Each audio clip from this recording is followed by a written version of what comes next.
Hello, everyone. Welcome. We are live from the apocalypse. It's the stream where we play games for charitable causes and mutual aid. Welcome back to Nephilim. This is episode 6.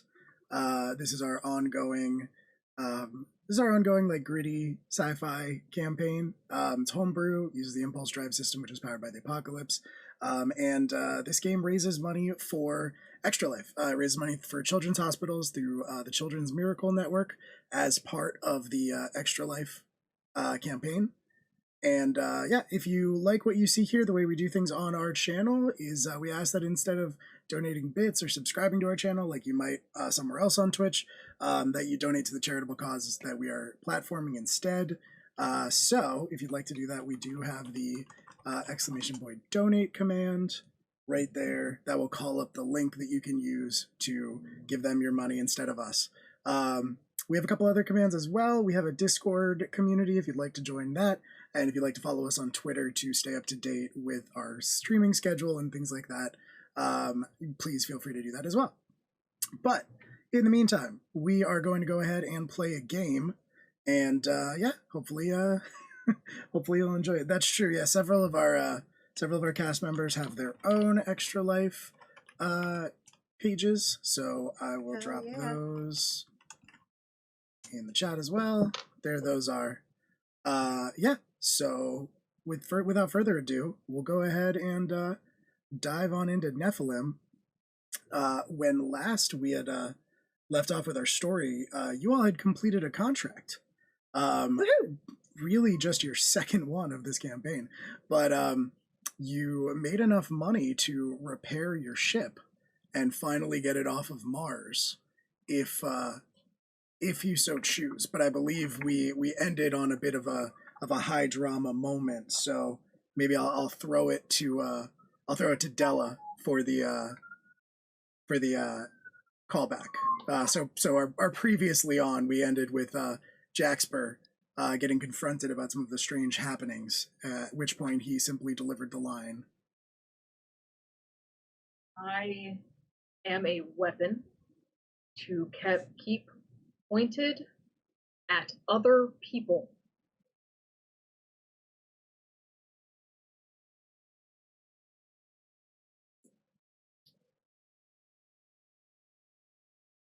Not very reassuring.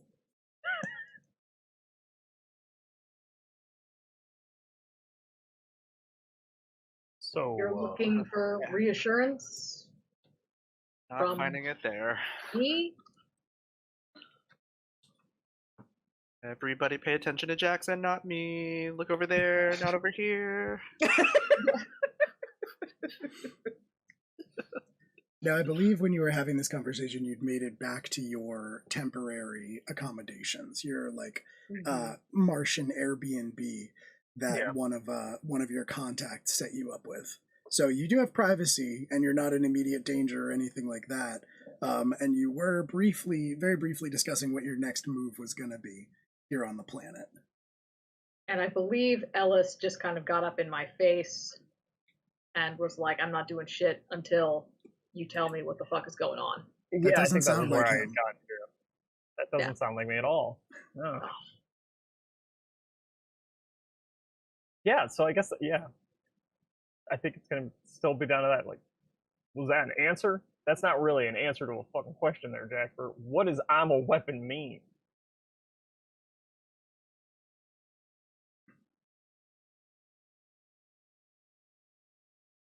We watched you die like twice over the course of a day and a half. I don't know a lot of weapons, trained or not, capable of that. That's a whole new biscuit. Weapons can be repaired. Ain't nobody fixed you. You stood back up after getting shot with a ship cannon. The hell does that? That hurt. Yeah, well, that's murderous for most people. Yeah, I didn't like that. Jackson, I blew up a truck with that cannon, and you got up like it was nothing. Yeah, you blew up our truck. Why are we talking about me when you blew up our truck? First of all, it wasn't really our truck. It was that shithead's truck, and we got a new truck. Regardless, how How the fuck did you take a ship cannon blast and shrug that off like you just got punched or kicked by a mule or something? I'm looking for hows. Your statement was very beautiful, but also confusing. Is anybody hungry? I can run out and grab us something to eat. Yeah, I'm fucking starving, You know. How- All right. actually. How How are do you not you- more freaked out by this? Jax looks fine to me. That's kind of the point there, Karis. Jax looks fine. Are we not happy about that? Oh my god, I feel like I'm going insane. Maeve, am I crazy? I feel like this isn't what normal humans do when they see a friend of theirs get shot with an artillery cannon and he stands up and keeps punching people. I don't know. There's a level of concern and alarm that I would assume.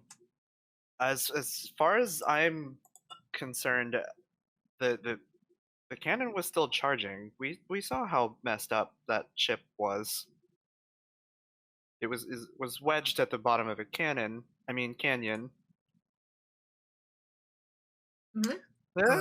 So, Karis, are you trying to manipulate your fellows into believing that the cannon was not fully charged and was only operating at a fraction of its power?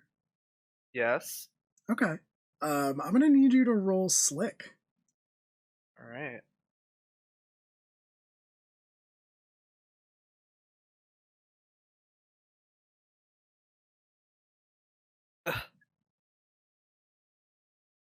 Oh, that's rough. That's rough. Woof, woof, woof, woof. Ellis would maybe buy it, but Maeve knows better. Maeve's seen enough illegal ship weaponry pass through Nephin range to know what something that's operating at full power versus a fraction power looks like, and that thing was definitely at full power. All this is also ignoring our charcoal incident. I'm just noting that too, that there was some kind of, what was it, an EMP, I think, right, hit us, and everyone else had some minor technological problems. Meanwhile, you lost 3 layers of skin like you just got sunburned. So what the fuck was that? You wearing a skin suit? You got some kind of high technology armor? Are you Let's a go with that. robot? I don't know what this Okay. is. What? Okay. Here's the deal.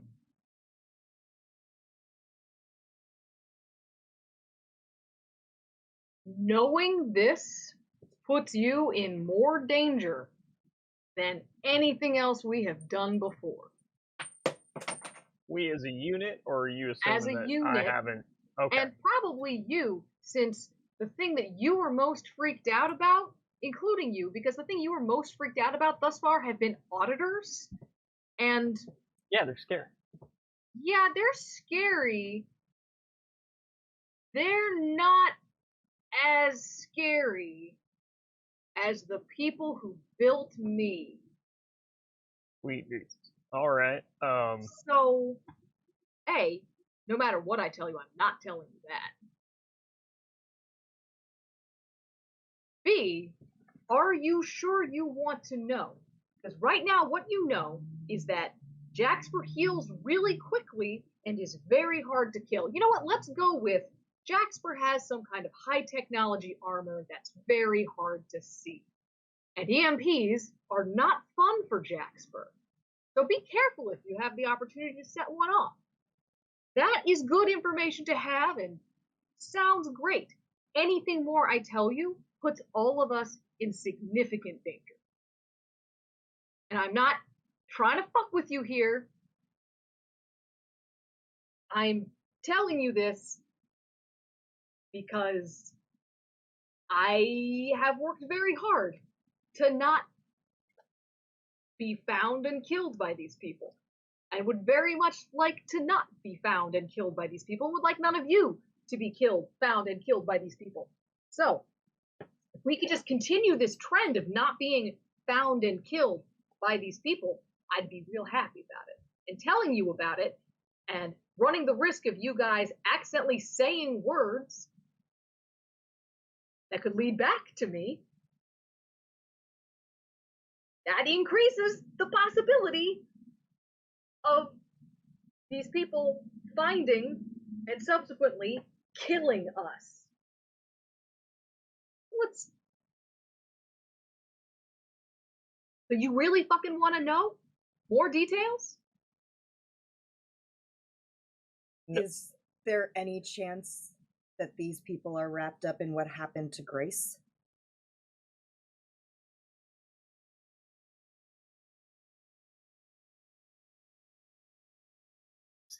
Unlikely. Like he does sort of pause and think about it.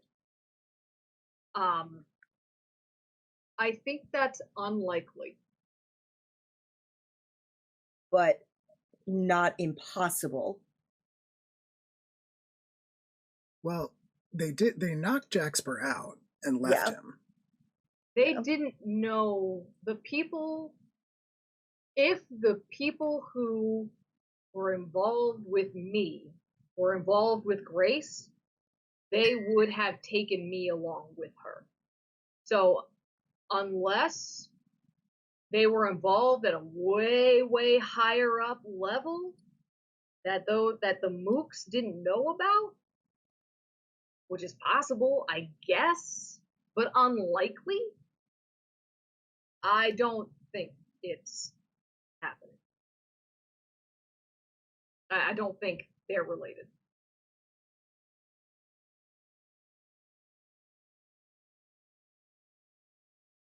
I'm gonna say, with that moment of tension, resolving, I'm trying to think who it would have been. Let's say Maeve, your handheld rings. Okay. It is a video call you are receiving. Do I know from who, or does it not say? It would not say, no. I like normally it would, but I'm going to say that your handheld is alerting you that it is an encrypted call. So I think normally, we'll just say normally it like flashes green when you receive a video communication like this. But with this, it flashes red and it says, it like cautions you and lets you know that it's encrypted. I'm gonna sort of like flash my screen at Ellis so that he can see that it's like a weird encrypted call, and then I'm gonna like answer it. Okay. Without letting like a lot of detail behind me. Sure. Or like anybody else on screen or anything. Yeah. It like pops up. So the video call pops up, and it is you recognize Gus right away. And you can kind of see the parrot head in the background. You can see like the neon sign that says it's 5 o'clock somewhere over his shoulder. And he says, like I kind of imagine you're like keeping your kind of like at first keeping your face out of the frame a little bit. Mm-hmm. And so yeah, at first he's like, hello. Oh, like move it so that I'm in frame now. But hi, Gus. Ah, yeah, there you are. Listen, kid, how'd that job turn out for you? I mean, we completed it, and I believe they were satisfied. Client called me and took it off the board, so I assumed you either got paid or died. Glad it was the second one. You mean the first one? The first one. Sorry. Not the death. The not death one. We just had the lunch rush today. We really got slammed. Yeah. Still a little, yeah. Yeah. Anyway, I'm calling because if you're still looking for work, well, I'll be honest with you. Things have been a little dry around these parts when it comes to professionals willing to take on these kinds of jobs. And I got a couple in the tank that I wouldn't necessarily trust to some of my local friends. they seem to demand a level of professionalism, and I don't know if that's you, but if you're looking for work, I'm willing to give you the benefit of the doubt. Yeah, we definitely would like another job. Hopefully, one that actually might even pay a little bit more than that last one. We have a lot of repairs we've got to fund. Well, like I told you last time you were in, I can get you higher paying work, but there's a reason why it pays better. She's gonna sort of like glance up at everybody else to like gauge their reaction. What's the reason it pays better? I wasn't there. Higher in likelihood of the second option. Oh, yeah. Well, I assume they probably don't want to assassinate no one.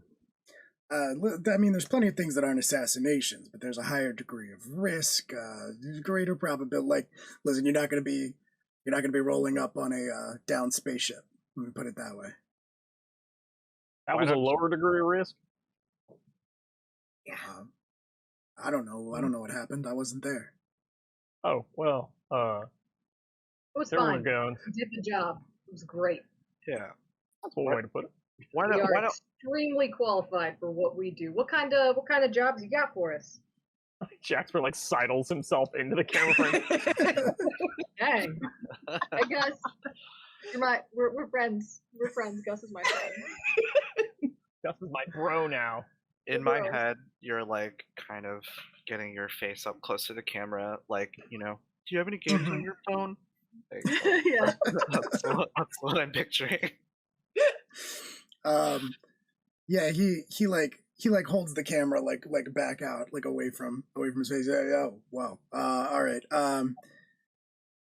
Yeah, look, if you want to come in later tonight, I can offer you a couple things, or at least get a better gauge. But not in the habit of discussing work over the phone.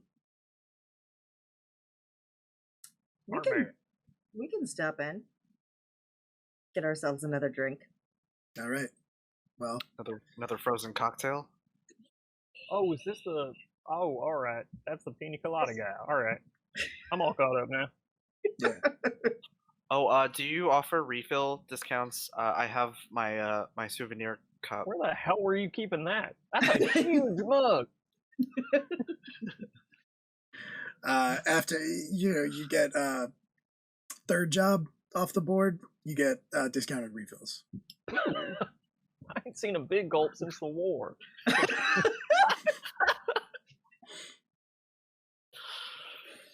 Gus, you're not hanging out with the right people. Alice, don't forget your T-shirt. What the fuck? Oh, right. God damn it. Yeah. All right. We'll be there soon.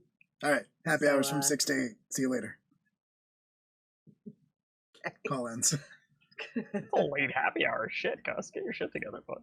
I mean, Mars time runs different. Mm-hmm. Okay.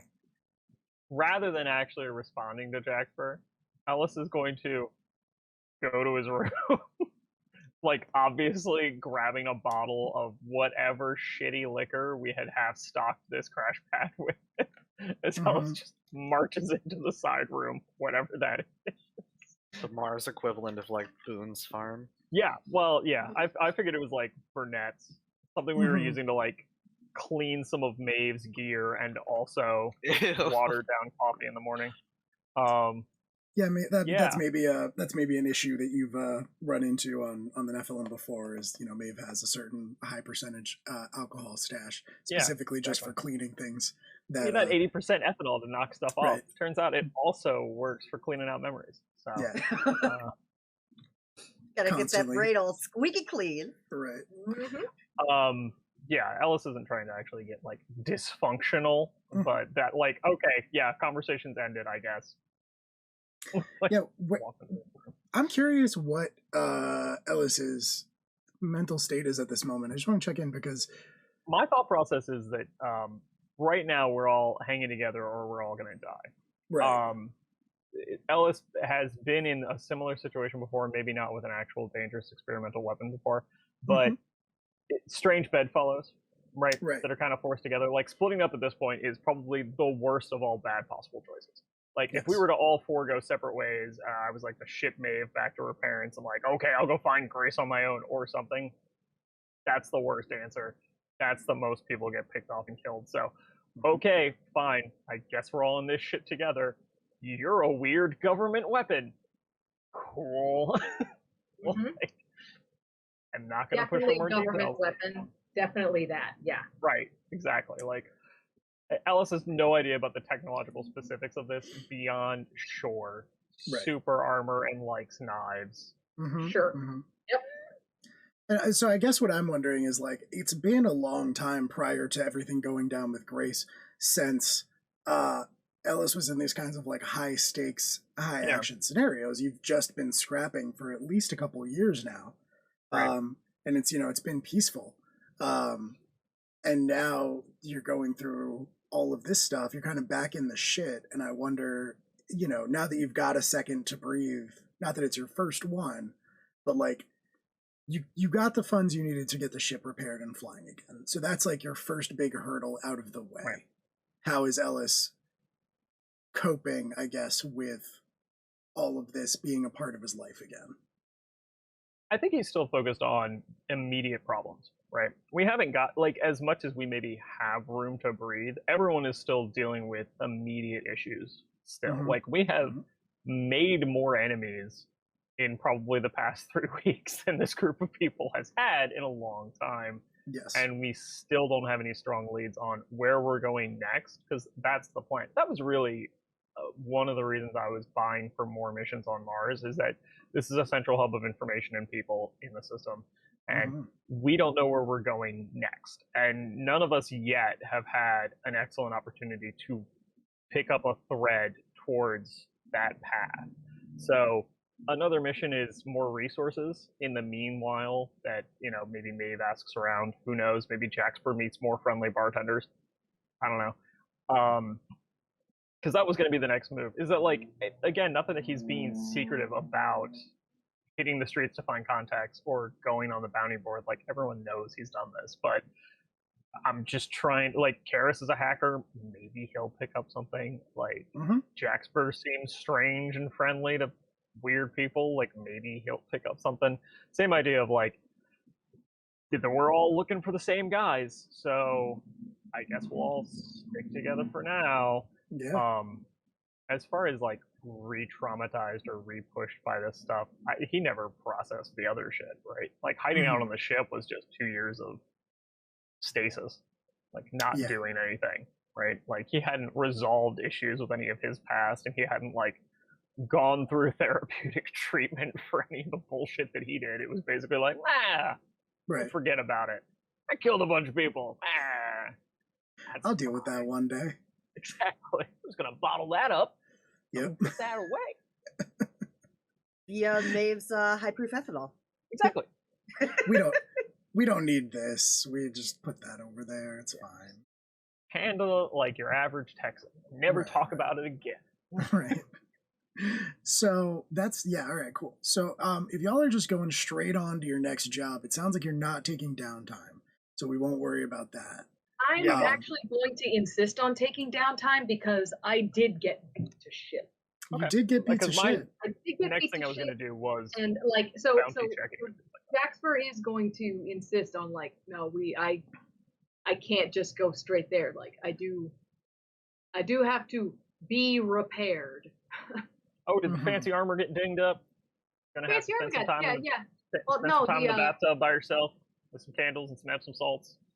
Exactly. That's exactly what I'm going to do. I'm going to treat myself. Yeah. I'm going to treat myself. All right. That's how that works. It's time for a drink. Time for a drink.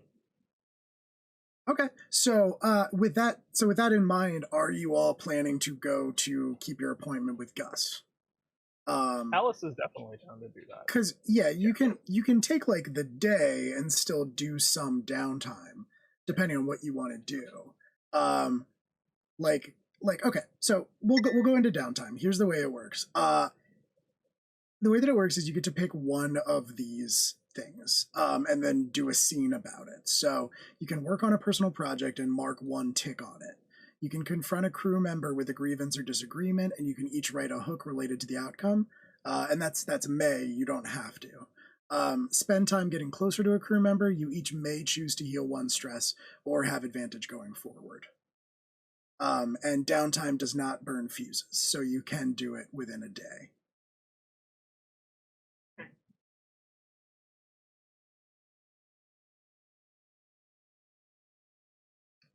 I'm going to take some time to write up another report to send back to Taka. Okay. About like the rifts I'm seeing between scrappers here on Mars, and more details about the guy who hired us for that mission. Okay. So yeah, you're not necessarily I mean, that's very in keeping with Karis, but it sounds like you're mostly just keeping to yourself, doing stuff solo for the day. Yeah. Okay. I think I'm going to mechanically use that time to unlock the thing that I unlocked and we talked about after last session, and work on or get someone else to work on the welcome wagon. Okay. Because it had been under disrepair or like half broken or something. So I like the idea of like, this is what like Ellis has gotten to the point of like, oh, okay, I guess we're back to shooting people to death now. So let's go repair the shipbreaker. Yeah. And Maeve is not a weapons person. So let's go find ourselves a gunsmith. And get that taken care of. Very cool. I like that. Yeah, I definitely like that. Maeve, what are you doing?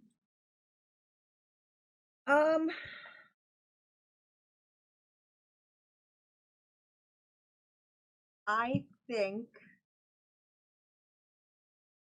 I want to start a personal project after that whole speech from Jaxper and start working on building some EMP grenades. Okay. All right. Hate that. Don't worry, they're not for you. Just in case. Look, Fine. Maeve keeps getting blindsided by all the weird crap you guys are keeping to yourself, and she's getting tired of it. So now you get EMP grenades. That's completely legitimate. I just don't. Doesn't feel weird to me, but okay. I'm just here for the ride. I'm just here to pilot the ship, guys. Yeah, I'm just here to drive. So, Jen, you don't really. I'm sorry, Rouge. You don't really have to. You don't really have to do a personal project for that because that's just a move you take eventually. Yeah. You just get EMP grenades, enough. but I mean, you can. Well, the other personal project I was working on was upgrades to the Nephilim, and I can't exactly work on that right now. Yeah. Well, you can't work on those, but if you want to tick the clock, you could be picking up components that you needed for it while you're here. Okay. Then we'll do that personal project instead. Shipping stuff back to your dad too. Right. Because it's because the personal project I had been previously working on was trying to upgrade defenses on the Nephilim, and after all of this, it still makes sense that would be on the forefront of Maeve's mind. We definitely need to be upgrading the Nephilim. Because apparently we shoot things now. Right. Hayworth was holding on to the parts for you until you were ready to head back to Nephin Range. Yeah. So you can just go to his place and do some parts digging if you need to. Sure. All right. And I'm actually Jaxper. I'm gonna do the spend time getting closer to a crew member to try to heal one stress. Okay. Which crew member? Ellis. Ooh. Yeah, Ellis like puts on the long coat and like pulls the gun out. Be like, all right, I got to see a man about a wheel, and then like goes to leave. I think Jaxper's gonna like get up and follow. Takes to the bottom of the stairs. Like, where are you going to? I'm coming with you because I feel like we have to talk. Oh man. Because I feel like you are going to keep being salty with me until you know more. Well, you ain't wrong.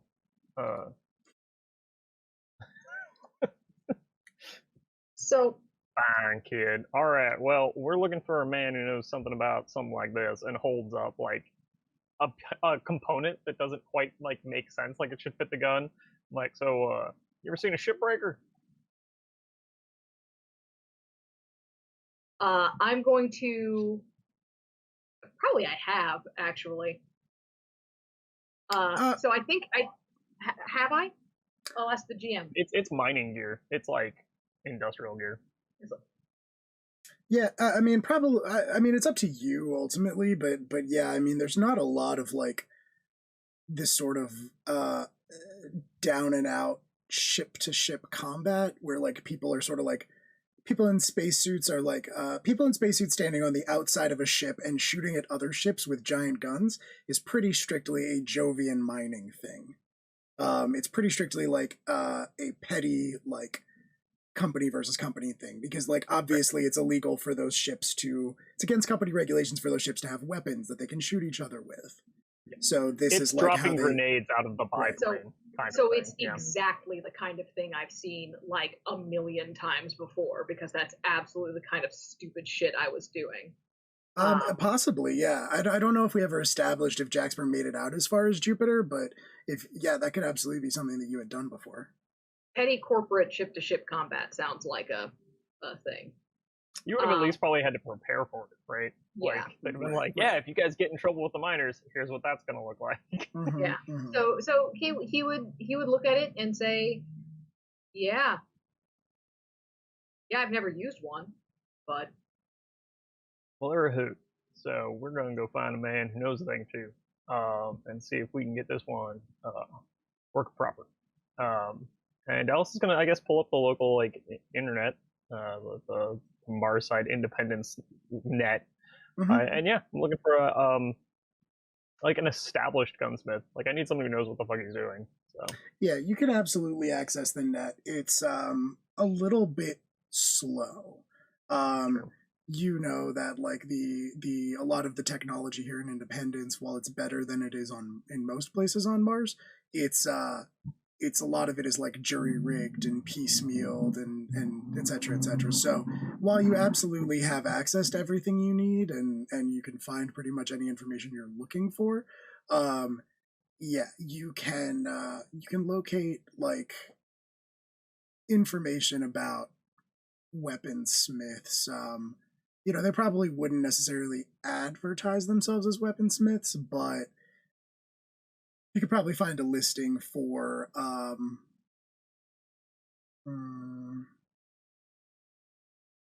actually this is absolutely the kind of thing Gus would know. Is just go like probably true also. Yeah, I mean, that's a fine scene, right? Like, Alice is trying to find something in the lobby, and maybe Jaxper just calls Gus. Yeah. Yeah, you could do that's that. That's not a contact I have. Mm-hmm. Mm-hmm. Yeah, so yeah, you're doing that. I'll give Gus a call and ask his opinion of where one might find people who are interested in who are capable of repairing such a thing. Sure. So yeah, the you place the call and the it beeps and Gus's face pops up. He's clearly like holding the handheld out at arm's length again. You can still see the bar in the background. He says, "Parrot head." Hey Gus, it's Jaxper.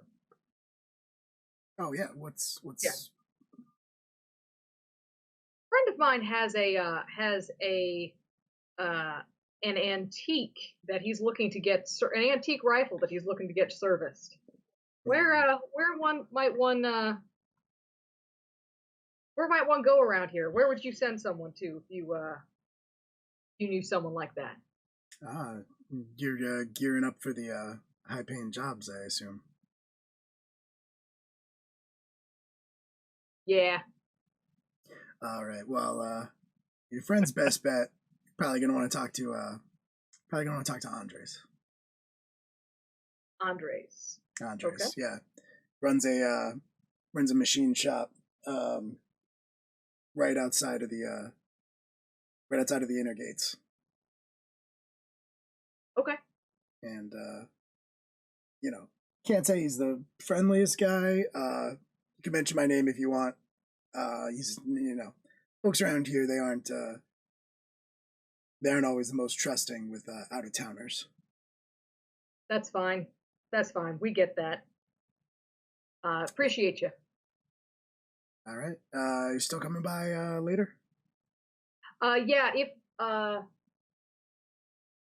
if not tonight, then midday tomorrow, but we will be by. All right. Just gonna give you a little carrot on a stick here. Someone just came in. Probably the highest pay you could hope to get. But it's gonna go quick. And if y'all aren't here tonight, I'm gonna have to give it to somebody else. Then we will be there tonight. All right. All right. Yeah. Call disconnect. Yeah. So I imagine that Ellis, in the meantime, has managed to find this machine shop at the same time I have. Yeah, I was gonna say that was 100% what happened. Like, apparently there's some guy that repairs antique motorcycles and/or propulsive elements outside of a gate somewhere. I don't know. Outside the first gate, named Andres. Well, there's no name on the tab, but yeah, probably, given it is Andres Apparel or whatever. Yeah. The most exciting name. Yeah. Andres Outfitters. Yeah. Andres Outfitters. Yeah. Okay. All right, well, let's get an ambulance. Yeah. Is that like a train ride, or is that You can walk it. It's a little bit of a distance, but you could do it. You could also well, apparently we need a walk and talk. So let's have a walk and talk. So I got questions, given you have strange answers. So let me give you some questions to chew on first. Sure. You are clearly, therefore, because you are a strange weapon of maleficous intent, are you dangerous to the rest of us? Or, like, I don't know, Maeve, the person I care about more than you? No. Is that 100% positive? You're not going to, like, pop an arm off, shoot steam out your eyeballs or something? Lasers come out your ass when you get too damaged or something? No. Because she does a lot of fixing you, so I want to make sure you're, not going to snap jaw closed on her or something. No, I'm not dangerous to any of y'all. All right. You, however, are very dangerous to other people. No more so than any of y'all are dangerous to any of y'all. All right. I'm still, for the most part, just a guy. For the most part. All right. That is an interesting distinction.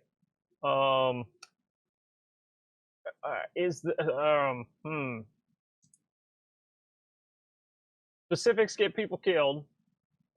Specific answers lead to weird answers that get us in more danger. I'm struggling here, Jax. I don't know what to ask you that I should ask you, maybe? It's a bit of an unknown situation here.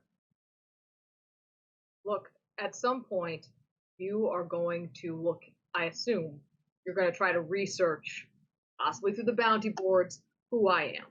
Oh, I already done that. I'll probably do it again, though. Yeah. So let me tell you what you're going to find. All right.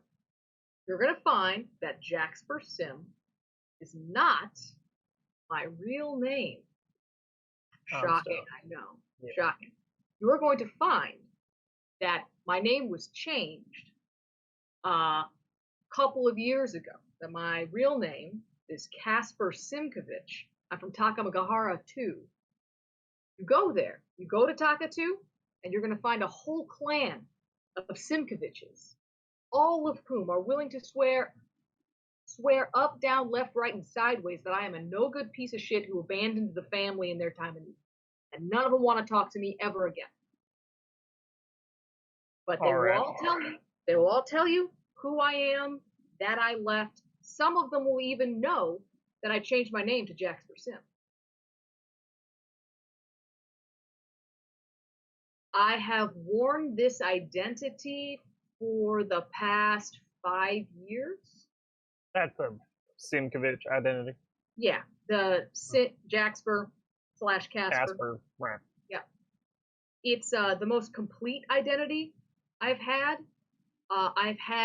It's the 6th identity I've had in the past 50 years. Oh, 50 years? Jax, you don't look a day over 25. I'm a bit confused. Again, is this the fancy plastic coating on your wrapped up action figure? Is that what this is? Pretty much. Your Power Ranger suit keeps you away from the external elements that age the rest of us? Keeps me young. All right. Keeps me preserved. Pickled. So why are you so damn impulsive then? Have you been 50 years doing this shit? You charged a working ship and it shot you in the face. I learned a lot from 10 years of getting shot at by people. What happened, man? So, there's learning from experience. Yeah. Do you remember what you were like when you were 19, 20? Shamefully so, yes. Yeah, kind of embarrassed about how impulsive you were? Yeah. Imagine for a second that the next 20 years have gone by and you don't age. Your hormones don't stop feeding you constant surges of testosterone and keep you constantly in fight or flight. So you've pretty much been 19. How much that experience, and especially when all of those bad things that happen, turns out they just don't kill ya. You've been 19 for 50 years? I've been 19 for 50 years. Yeah, that's fucking horrible. That's awful, Jack. Casper, G.I. Joe, call me whatever. Jaxper. Call me Jaxper. I don't have a name. Or, well, it sounds like you got too many names. Might be the inverse problem. There you go. I got too many names. Well, hell. 50 years. 50 years. That's kind of terrifying in its own right, to be honest. Well, aside 50, from the 50 whole years, yeah. 50 years since I got out. Right, and in for some indeterminate number of time, I'm sure. Yeah. All right. I'll be honest, it's a lot to process, Jasper. I have thought that I had a complicated history and a complicated relationship with my own past, but I did only have to do my 19th birthday one time, so I guess I consider myself lucky. Yeah, hell, I guess I'd have killed a lot more people if I was still 19 for 50 years. Damn. You'll be shocked to know that the actual number of people I have personally killed is pretty low for having been 19 for 50 years. That is impressive, especially given your capacity for violence. I really like hitting things. But I know. You know? I can tell. All right. Well, hell. In some ways, you're about Maeve's age, I guess. But in others, sure as hell ain't. Nope. Well, hell. Okay. I guess I don't have to ask too many questions. We're all kind of in this boat together. This boat being both metaphorical and literally we're all going to be on a boat again together. I guess my other question at this point, given there's been a lot of weird shit that's happened over the past weeks or so, how committed I guess is the word, are you to finding out what happened to Grace? Is that important at this point, or is it more about staying low, or I'm committed to impressing? finding Grace. Okay. I'm committed to finding Grace. All right. Like, Okay. That's, you know what? That's good enough for now. Definitely got more questions in the future, but for now, that might cover it. Here's the thing about the questions.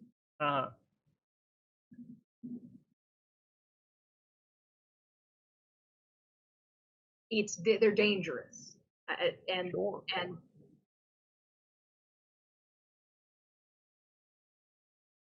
Jax, I understand you're an international man of mystery. I'm an international man of mystery, is what I'm saying. But but that's not what I'm saying. What I'm saying is I know myself. Sure. And if going back to your earlier question, am I a danger to you or anyone else in the crew? Sure. I do get mad. I noticed. Yeah. There are going to be times where it's going to be a really bad time to ask me questions. Oh, all right. Is that like a threat, I guess, in a way, or? No, because I'm not trying to threaten you.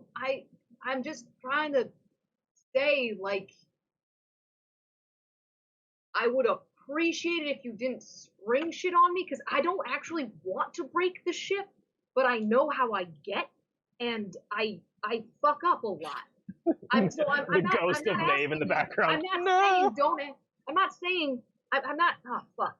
I'm not saying don't ask me questions at a bad time or I'll fuck up the ship, because that is a threat, and I'm not trying to make a threat. What I'm saying here is help me not be a fucking idiot, please. I will do my best. From one idiot to another, I guess. I guess the point more what I was getting to there is, while I respect perhaps the number of times you've had to have this conversation, I would ask that you also maybe keep in mind that I'm not a vacuum salesman. You're speaking to a man who's done some dangerous things of his own, has some fun bits in his past that maybe he ain't too fond of finding out again either. So, while yes, sounds like your friends might be a little more dangerous than mine, I do commiserate with the capacity or the understanding of can't ever go home again. So maybe I'm a little more in line with your history than you might expect. At least the average, Jovian minor asshole to be. Given the whole Section 6 thing that you know about. Yeah. Because that was definitely, you definitely would have gotten briefed on them, right? Like, oh yeah, don't fuck with them. Yeah. Right. Point being, like, Alice knows. Alice is for people. Yeah. He just doesn't flip out and bust steam pipes.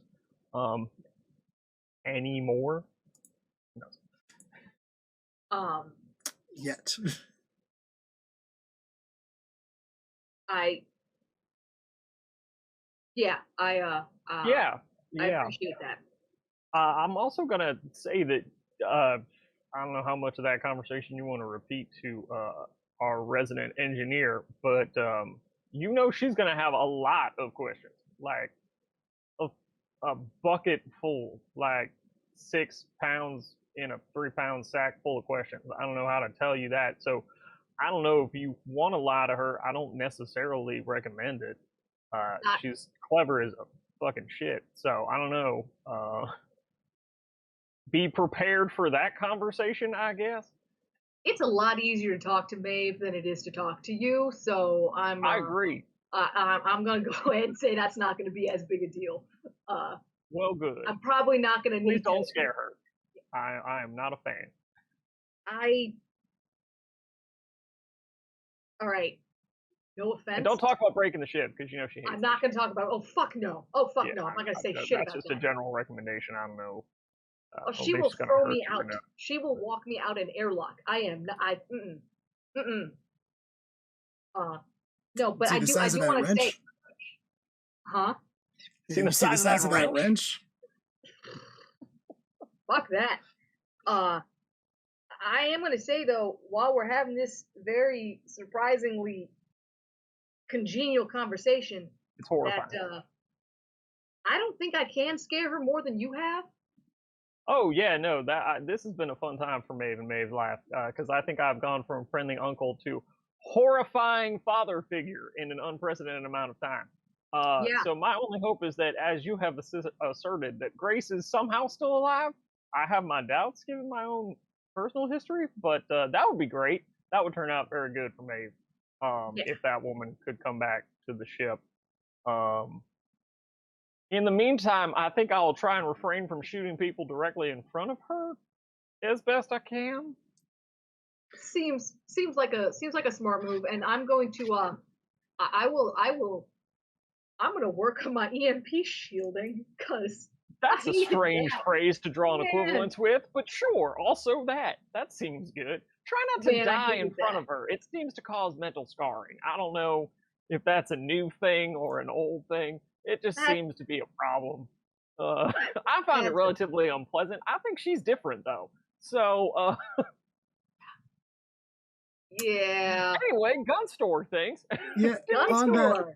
on that note, as you're like finishing up this conversation, you look up and you realize that you're pretty much there.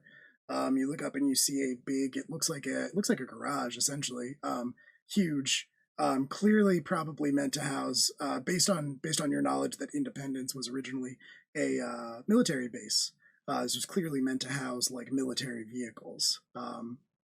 So it would almost be more accurate to describe it as a hangar than a garage, but that was clearly its intended purpose.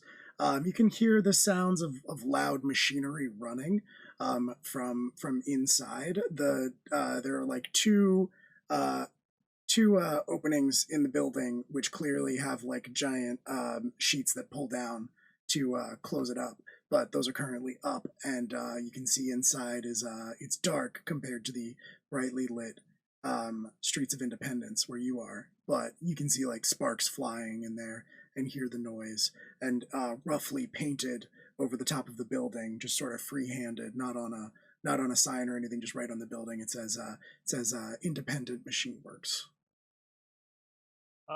Yeah, I guess I'll walk up into the kind of the overhang or the doorway and just kind of rap on a large piece of metal.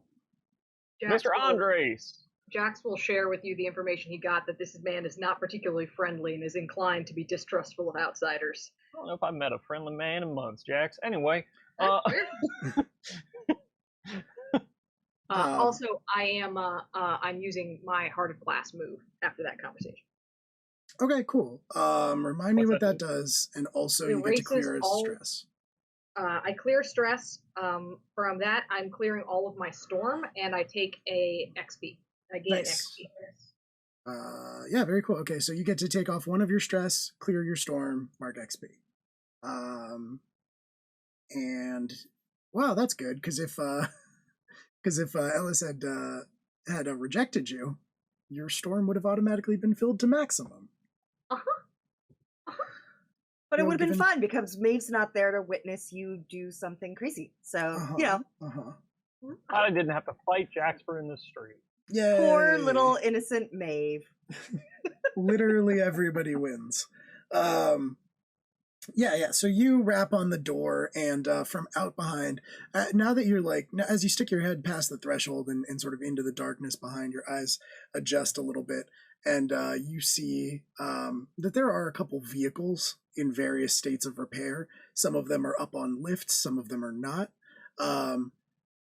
Different kinds. You see that there's one of the sort of like unmarked matte gray vehicles that you've seen driving around that transport people from place to place as necessary. Kind of like Independence's version of cabs. You can see like a military type vehicle. It looks like almost like a Humvee, but maybe even more armored. And you can see a truck sort of similar to the one that you guys now are in possession of after your last job. And out from behind said truck, when you knock and you call out, a young person emerges. They kind of like scurry out. You would have a hard time placing their age. They're real filthy. just like oil and grease kind of all over them. They're wearing like coveralls. Their hair is dark and cut really short. But you can still see from like behind all of the dirt and the grime and everything, these just very like a bright pop of like blue eyes. And they kind of like scurry out and spot you and kind of just pause when they see you.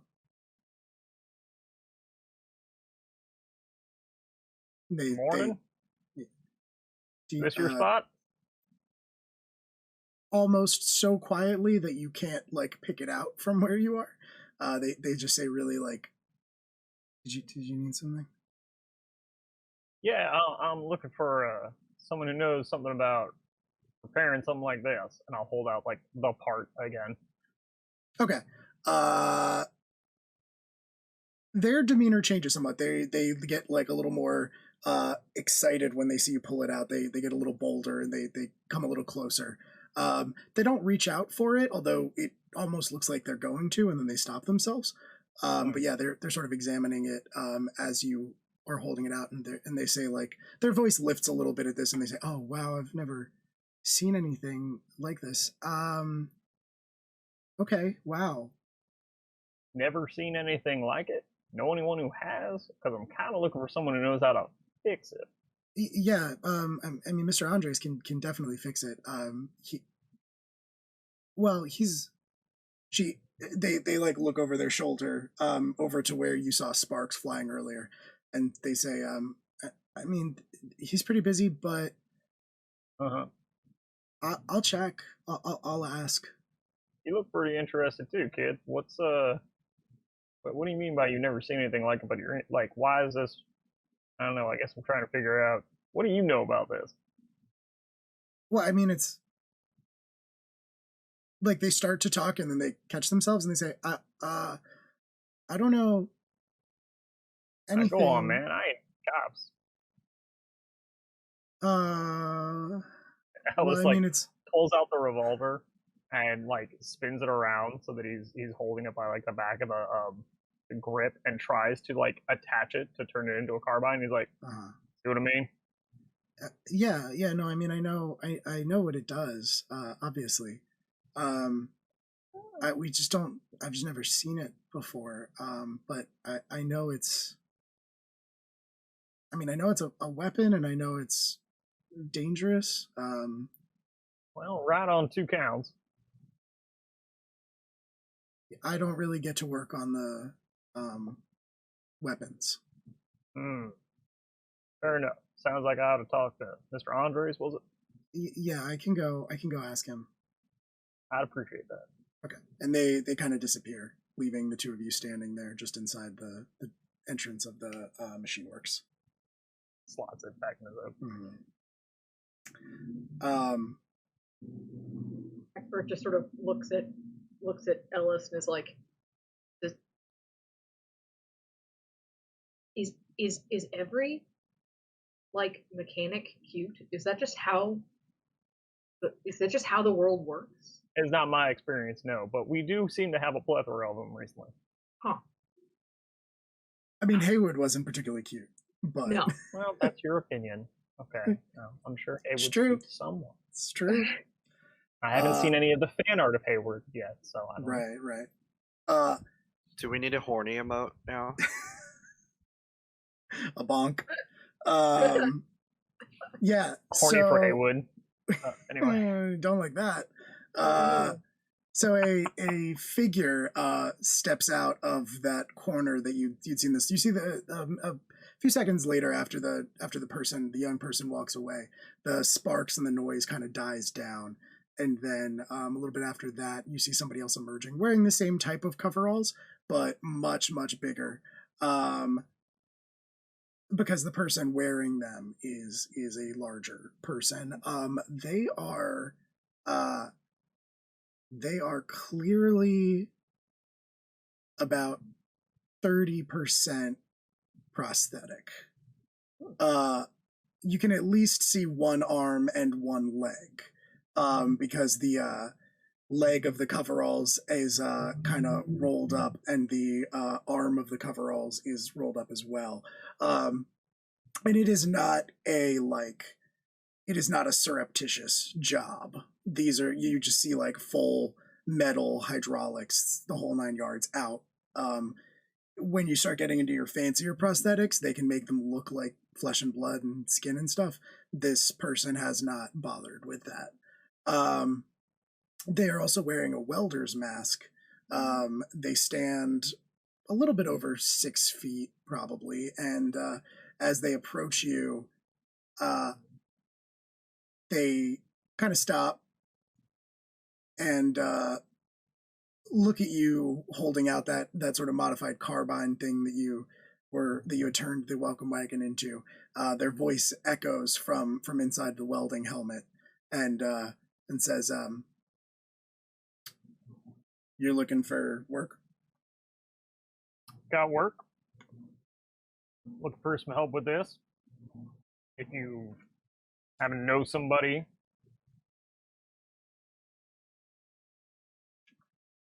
I'll take a look at it. They hold their non-robotic arm out. yeah, I'll pop it in there. Cool. Yeah, he pulls it closer to his face to examine it, takes the welding helmet off of it as he does so, and you can see that about half of his face is straight up scar tissue, the same side as the prosthetics. And you're almost sure you can see, you're pretty sure you can see that there are still like bits of metal embedded there. The eye on that side of the body is also clearly robotic, and their head is shaped completely smooth. There's no sign of hair, but the scar tissue, as far as you can tell, does just sort of go all the way across the skull. And they do have kind of like stubbly, patchy facial hair, but it kind of only extends over one side of his face, without the scar tissue.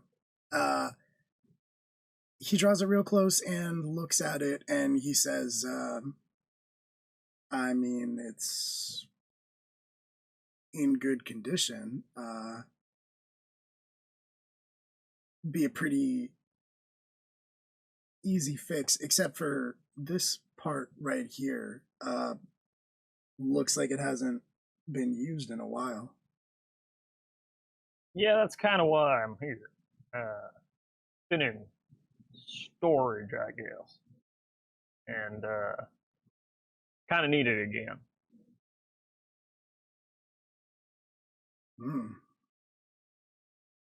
Well, I'd hate to be the person on the other end of it, if you're needing it again, but it should be a tune-up essentially. Just got to clean everything out, put it back together. You don't want this. You don't want this jamming on you. No, that would be rather disastrous.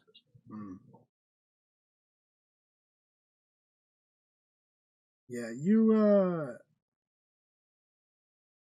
folks aren't from around here. Correct. Is that going to be a problem? Well, that depends. I mean, here in Independence, we don't qualify for the friends or family discount. Means that I don't want the value card. I'm not going to get 5 bagel stamps. We don't have a friends and family discount. We don't have any discount. But here on Independence, we do look after our own. People around these parts don't have anybody else except their community. Y'all are just passing through, and I'm putting a shipbreaker back in your hands. I'm going to need to make sure it's going to be used on a ship, not here in my city. So you just extend that congeniality to all members of the City of Independence? And not very often something this dangerous shows up at my door. Well, that's fair. I suppose each of us is dangerous in our own way, but there's a tool. So I don't know that I can make you any promises that it's not going to be used in your city. and we are kind of here looking for work. Now, that's a problem. I respect it. See if I can find someone else who knows how to fix up a 20-year-old shipbreaker, but I'd really rather give somebody the work who knows what they're dealing with. I can promise you we're not trying to rob banks or break into people's houses or anything. We can pretty much confirm that if this thing is going to be used on anything that's not a ship, it's not going to be something that you're going to want in your city anyway. Yeah, how's that? That seems like a fair assessment. All right, I think I want Jaxper to roll. In that case, I'm thinking manipulate, because Oh, good. yeah, because Ellis wasn't really like making any promises to this guy, but I want to see if Jaxper can convince him that their intentions are good.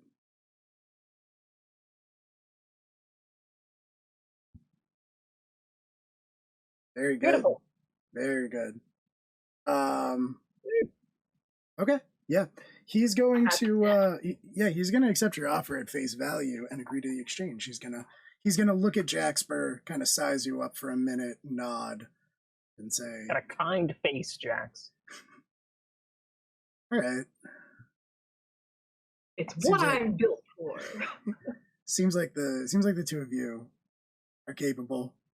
You know what you're doing, and I don't get the impression that you just bought this off of someone in an alley. Oh no, that is for sure. Right? Like you said, it's a tool. As long as you know what to do with it, I'll fix it up for you. I appreciate that. Yeah. How long do you think you're gonna need on that? Couple hours, maybe. Shouldn't take long. Like I said, it's mostly just a tune-up. All right. It's gonna run you. He quotes you a price. It's probably lower than you expected. Still have liquid assets to burn. I'll burn one of those. You can if you want to. I mean, you know, this would fall under the category because you're not going to get really much of a mechanical benefit for this. You already bought that move that lets you use this thing. But if you want to, go for it. Well, they all expire by the time we take the next job anyway. So that's fair. That's fair. Might as well. All right. Cool. Yeah. So you turn the shipbreaker over to him. He's probably gonna say he needs. He looks down and he says, "I'm gonna need the whole thing." All right, that's a level of trust, stranger. You get that right. It's not about trust. I'm a professional. You can get it done, About or you can both. get it done right. All right. Alice like rolls the pistol backwards and hands him the grip of it. He slaps the pieces together with like the speed that a soldier like assembles their rifle after cleaning. Like somebody who's done something like this over and over again until it was like muscle memory. Yeah. And Jovian, huh? No. Close enough. Coalition. For a while. Understood. For a while. Okay. And he will just kind of balance it on his shoulder and carry it off into the back. All right. Ready? Well, to meet Gus, I guess. Unless I gotta change shirts. I don't remember. Karis was kind of insistent. You really should do it. You really, really, really should do it. I think they got you like a 2XL or something. I don't remember. It's huge. Yeah, it's gonna be like it's gonna be like a 10, like a moo. It's a look. But yeah, that's the adventures of Jaxper and Ellis. Maeve was gonna head back out to Haywoods, right? Yeah. Okay. So you've been there before, and you have the truck, so you can kind of just ride that out to the edges where his shop is, and kind of just go back in through the front. I assume for obvious reasons, there is nobody behind the counter where there were the like 3 dudes the last time Well, not the last time you were here, but the first time you were here. Yeah. Yeah. They're occupied. But yeah, you can like press the button. Actually, he's probably rigged up like a sensor so that it chimes when you walk in, and he there's like an intercom overhead where his voice kind of like garbled by the distorted crackling of the sound chimes in and says 1 second, and short time later Hayward emerges up from the yard below, sees you standing there and says, Miss Delaney, I wasn't expecting to see you back so soon. I thought you had other business to attend to. Had a little bit of time before meeting Gus to find our next job, so figured I'd come see what else you might have in store for a side project I'm working on. Oh, you're looking for pots? Yeah. Right. Yeah, I mean, I don't know anybody else in Independence at the moment with the kind of selection you got, so figured I'd come see if you got anything I could use. Look, you're welcome to take a look around. I'm sure you can find what you're looking for, and I'm happy to sell it to you. We can talk about price once you got it in hand. Sure. All right. Sounds good to me. Come on back, and he lets you into the back. You descend back down once again, it's a very unique experience where you kind of step through that door, because the front of the shop is basically just this one like bunker, and then you step beyond the door and it's pretty much just like a iron staircase that zigzags its way down into this huge underground warehouse complex that's just lined with enough shelving to make like a Costco look like a bodega. Every inch of the shelves is covered with parts, and then beyond that, you've just got the structures of full vehicles and ships and things like that of different sizes just laying out, waiting to be cannibalized, essentially. And yeah, he leads you down there and stops in front of a computer, a terminal that is like, he starts to talk to you and he starts to say like, all right, so what were you looking for again? And before you can answer, the terminal like dings, and he like closes his eyes like, you said you were looking for, and then it dings again, and he's like, Do you need to get that? Nah, it's just orders coming in. I'm a little short-staffed at the moment. Hard to keep up with by myself.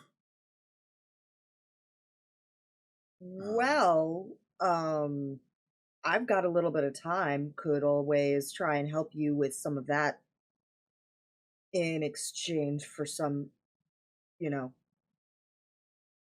I discount on the parts. I couldn't ask a nice girl like you to do that. It's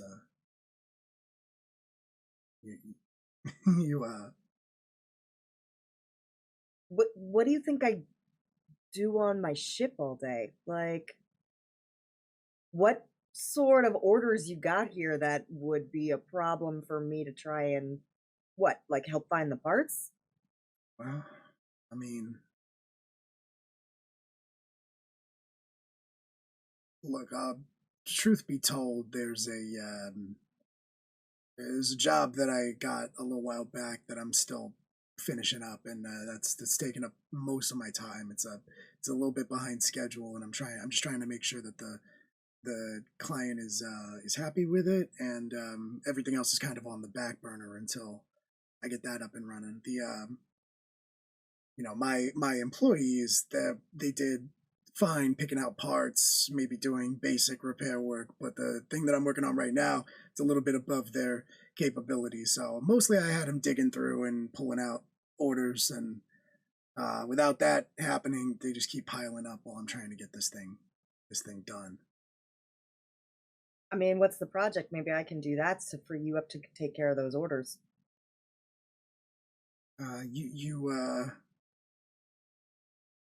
Look, I get the impression you know what you're doing, and I know you came in on a ship. You sure you don't mind? I mean, if it means being able to work out something for the parts I was gonna get off of you, that seems like a good deal to me. Yeah, that's more than fair. All right. Let's yeah. I mean, I really can't tell you enough what this means to me. It's if we could just get this out of the way, I think everything could get back on track. Since I'm also indirectly responsible for you losing all of your staff. Well, he's not that gonna she say says that part out loud. But... right. Neither does he. You weren't responsible. You were just there. I was an innocent bystander. It's my shipmates who were responsible for his entire staff up and going missing. I would say it's no. That was all. We were a hazard. Maeve blew up a truck. We were a course hazard on a truck, not people. A truck. Material. They shot me. They shot me a lot. They did. They did shoot you a lot. No sympathy. Okay. Okay. Cool. No sympathy for the staff, but we still like Hayward. Hayward is fine. Some people are horny for Hayward, apparently. Okay.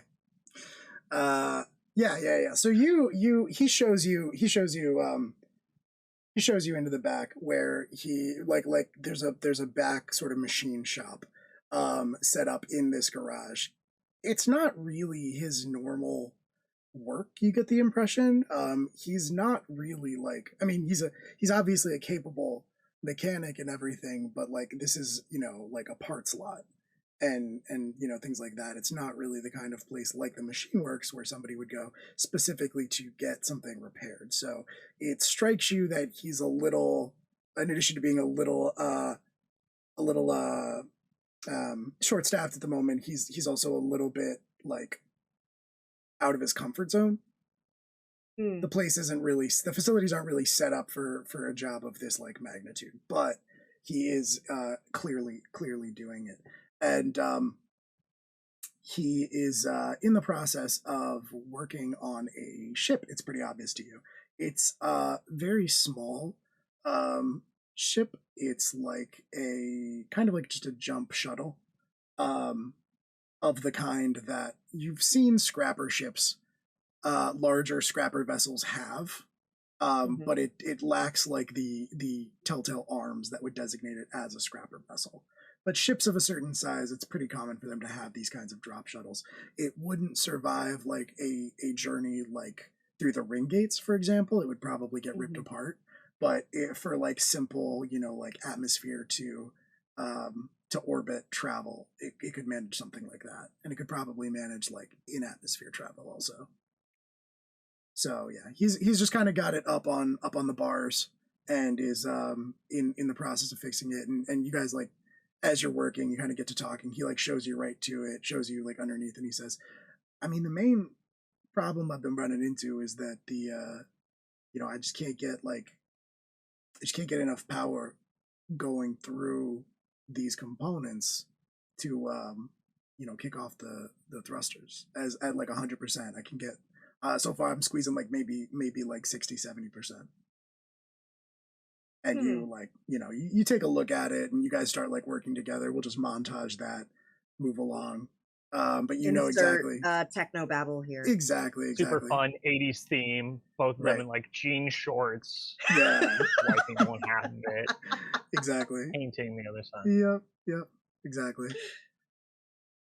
Yeah, you guys go through and manage to get it like up and running in a matter of hours. You're kind of just directing him at this point and telling him what he needs to do. And you figure it out. It's no problem for you. You've fixed worse issues on the Nephilim like every week just to keep that shit flying. And yeah, it doesn't take you that long. So he, as you're finishing it up, he's like mopping his brow a little bit, and he says, I really can't. I mean, I know I sound like a broken record, but I can't thank you enough for everything you've done today. I think this job is really gonna change some things for me. That's so I'll just don't want to take up too much more of the time. I'll just start looking at if you've got any Yeah. the parts I'm thinking I need, and we'll work out exact cost or if it's all covered once No. I've got my list. Nah, listen, it's all covered. Obviously, it's all covered. Jesus. Look, if you don't mind me saying so, you seem like a real nice girl. You remind me of my daughter. I hope you don't mind me saying so. And well, just like when you're a parent, you got something inside you that it's like a little alarm that goes off sometimes, and you and these boys.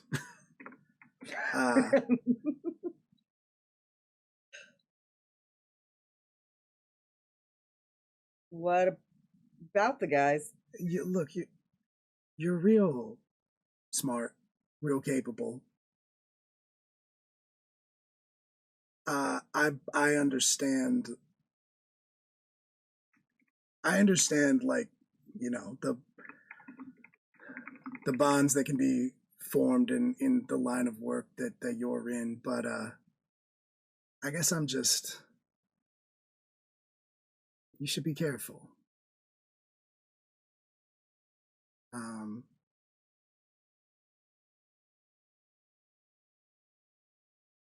I normally I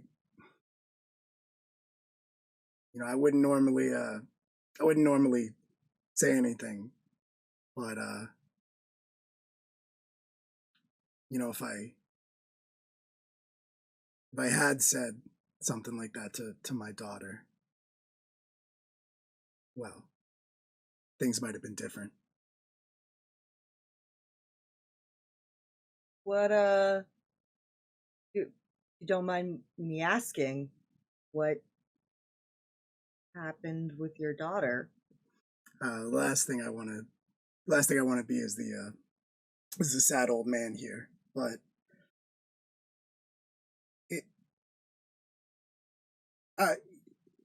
I'm no one. I'm no one to you, and I'm not going to try to tell you what to do or anything like that. But if just be careful. I know. I'm sure there's somebody out there who cares about you as much as I cared about Claire, and I'm sure they'd be heartbroken if something were to happen to you. Oh, I mean, my parents are over there in Nephin Range, so yeah, they like to check in on me whenever I can make it back. But they've met the guys. It's fine. And yeah, thanks for looking out. But Yeah, really, no they're problem. they're not that bad. All right. Yeah. Well, you go ahead and take whatever you want. And yeah, it's on me. You ever need anything else while you're you need anything else while you're here, or next time you pass through Independence, feel free to come by. You know, if I'm still here, may have moved on after this job. Who knows? That big a job, huh? Could be. Could be. Something like this. He like slaps the side of the ship, says something like this. Well, here on Mars, this changes people's lives. Well, happy to help then. And hope it brings you whatever you were looking for. Yeah, you take care, Maeve. You be safe. And on that note, she's gonna go start getting her gear. Yeah. You know, adding it to the stockpile that she's leaving here at Haywoods to send back to Neff and Range when they head back. Mm-hmm. All right, cool. Yeah, you can grab your stuff and take your parts and go. Mark a tick on your personal project. Karis, you were just compiling your report to send back to the temple in Takamagahara, right? Yes. Okay. I think included in that is all of the data I downloaded off of the ship. Yeah, I think the question that I would want to ask is there anything you're omitting? I don't think there's anything I really need to omit. Okay. There's some things Jaxper would really appreciate if you would omit. Well, that's different. You don't know what you're doing. Yeah. There, unfortunately for Jaxper, there are full reports. Mm-hmm. But we're bros. We're bros. I don't necessarily have it out for you. I think it's gonna be fun. This is gonna be fun. So you compile your report and you don't leave anything out. You're completely straight up with your with what you're putting into it, and you kind of like send it off over your secure channel as a data packet back to Takamagahara, and shortly thereafter, I imagine it took you a while probably to get everything down and go through the, like, I imagine there's like some paperwork you have to fill out and that takes you a little while. So yeah, I've gone through at least 3 milkshakes. Right, yes, obviously. Fortunately, this Airbnb is well stocked. So yeah, you send it off, and then like right as everyone is kind of like reconvening, you right as everyone is like kind of reconvening, you receive a reply. You receive a message sent in return,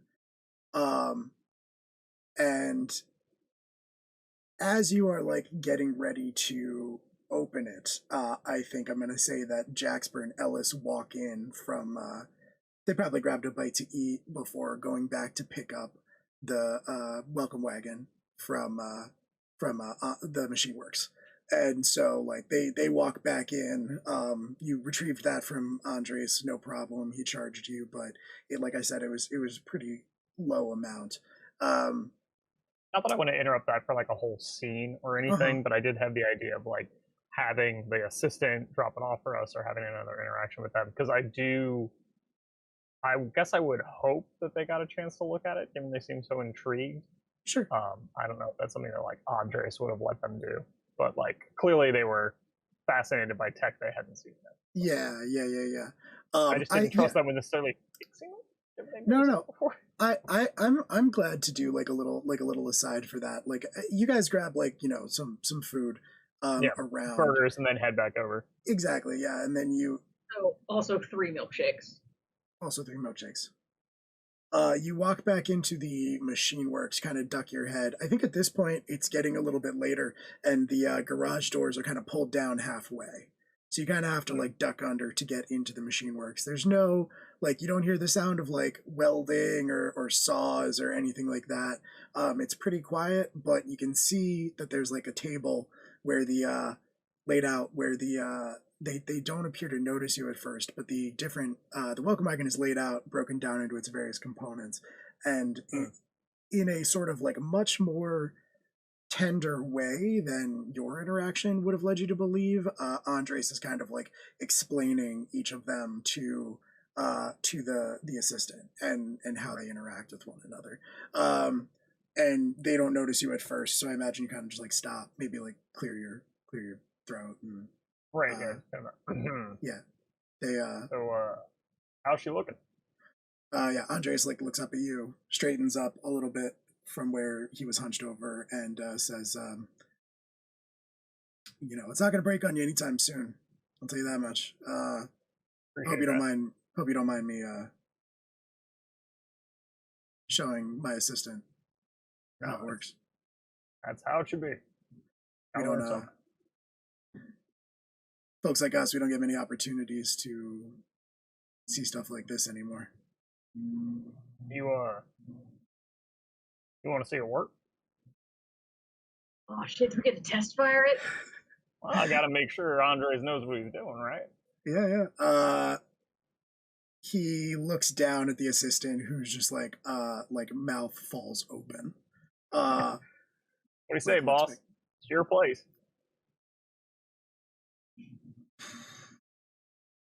All right. I mean, she's noisy, but I don't know. You're a machine shop, right? I'm sure you can explain it as a backfiring jet engine or something. Well, it's been a while. He looks down at it and says, it's been a while, but I reckon I could. And yeah, kind of just does that same quick assembly thing. And looks down at the assistant and says, all right, Vi, why don't you bring around that heap from around back? Vi, the assistant, you discover his name is, does like kind of like scamper off, and then, you know, he pulls this like old rusted out vehicle around from out behind the shop. It's clearly barely running. You do hear it like backfire a couple times as it comes around outside of the shop. And there's kind of like a little bit of a crowd gathering just to watch. People are like, "Oh, what's going on?" It's kind of exciting. Right, why is Andres driving a big truck out in front of his shop? Right, yeah, and I mean, this is like this is like some like modern day redneck shit, because there's like just this like 12, 13-year-old child. It's all like the other mechanics, just, right? Yeah. There's like this 12 or 13-year-old child just like driving a car around the shop onto the street, and they get out and close it up, and Andres like pulls down a pair of goggles over his eyes and like levels the shipbreaker up at the car. Eyes and ears, kid. Yeah. They do it. All the people that are gathered around follow suit, and then yeah, with the sound of like a almost it's not like a sonic boom. It's just like a 50 caliber weapon, effectively. Right, like a grenade going off right next to your ear. 1 second the car is there, and the next second it is just scattered. It is just in pieces, all over the sidewalk. And like Vi like shouts like "Whoa!" As it happens. God, I took the silencer off that one. That's why you only use those in space. Yeah, I was gonna say he like tosses it. He like tosses it back to Ellis and says, "Yeah, it sounds a little quieter up there."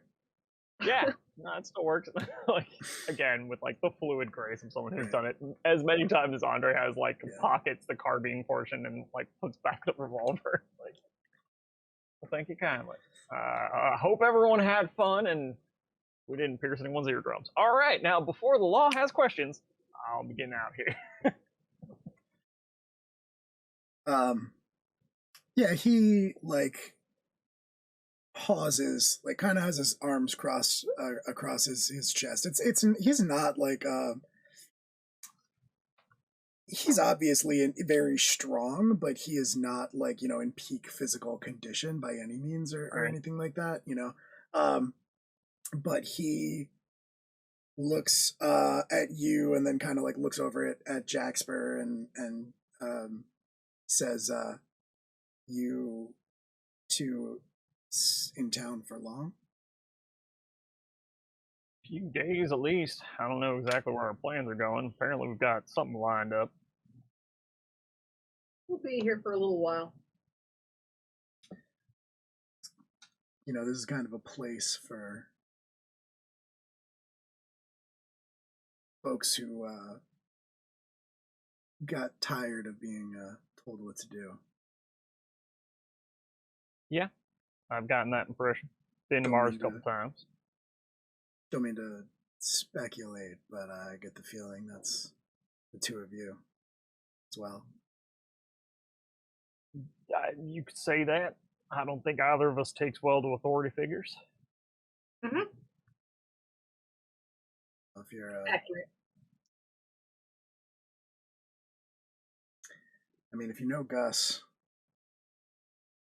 there's always plenty of stuff that needs doing by folks around here, and I'm sure you've noticed we don't trust too easily off-worlders or people who aren't from Independence, but it's real easy to become from Independence. You're looking for a place to settle down, I'm sure you can find a place here. Well, I think we got a few things on the docket before that's an option, but I appreciate the vote of confidence.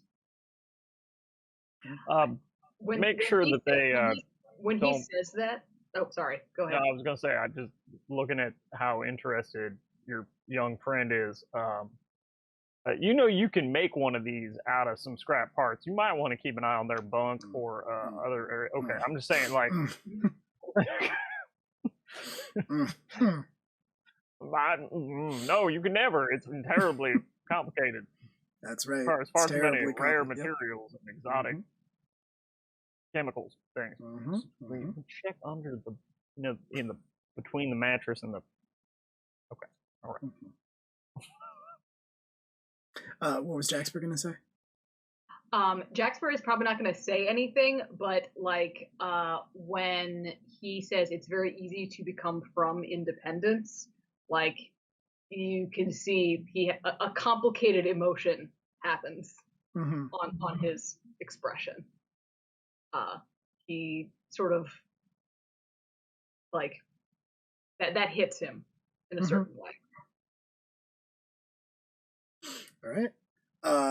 And yeah, I think Ellis takes a little more Clint Eastwood man with no name of yeah, I could be from a lot of places. Not yet. Still work to do. Yep. Okay, cool. Yeah. And so cut back to the apartment where Karis, you kind of have to stash your data pad as Ellis and Jaxper walk back in. I am gonna tab over to a bounty board. Okay. All right. Yeah. And you.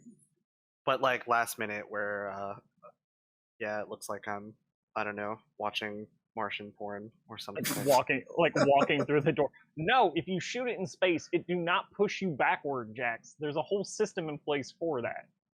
Listen, all I'm saying is the one time I got to see one of those things fired, it barely missed my my teammate, and the guy who shot it went the other direction very rapidly. Well, then he didn't know what the fuck he was doing. There's a whole, it's a recoilless anyway. What the fuck is that? Recoilless is a technicality, man. That's like a sign a weapon is silenced. It's not silenced, it's just quieter. So yeah, Karis, you have that message, but you have not had a chance to open it. Are you betting on anime horses? What the hell is that? I quickly, before Ellis sees open up a I don't know, red planet tube. Uh, That's better, right? I can't argue with that name. No, the merch is plentiful here in Independence. I love it. The I merch love it. ideas flow freely. nothing. Yeah, I have no further questions or interest. But for God's sakes, dude, like fucking bathroom. Maybe Maeve lives here right now. You guys seem to be in a better mood. Better equipped, and I don't know, got to meet some friendly folks. Also, we're going to happy hour. Who shouldn't be happy? I have a shirt I have to wear, right? Or something? He has a shirt he has to wear. God damn. Yes, it was a 40 credit souvenir shirt. Jesus Christ, you all spent 40 credits on that shirt? Oh my god. I had a couple of cocktails in me. I was having a good time. I don't have any excuses. Fair enough. Alice goes to change. We are willing to go that far to embarrass you. Absolutely. I would never be surprised. It's important to know. And yeah, I'm gonna say Maeve arrives pretty much at that moment as well, with just like you've got your bag, probably like a mesh bag that's kind of just weighed down with the parts that you were able to pull out of the shop. Your personal project was a sensor array, right? Yeah. Yeah, so I think a lot of what you needed were like, boards and panels and things like that, not like big components like you needed to actually get the ship flying again.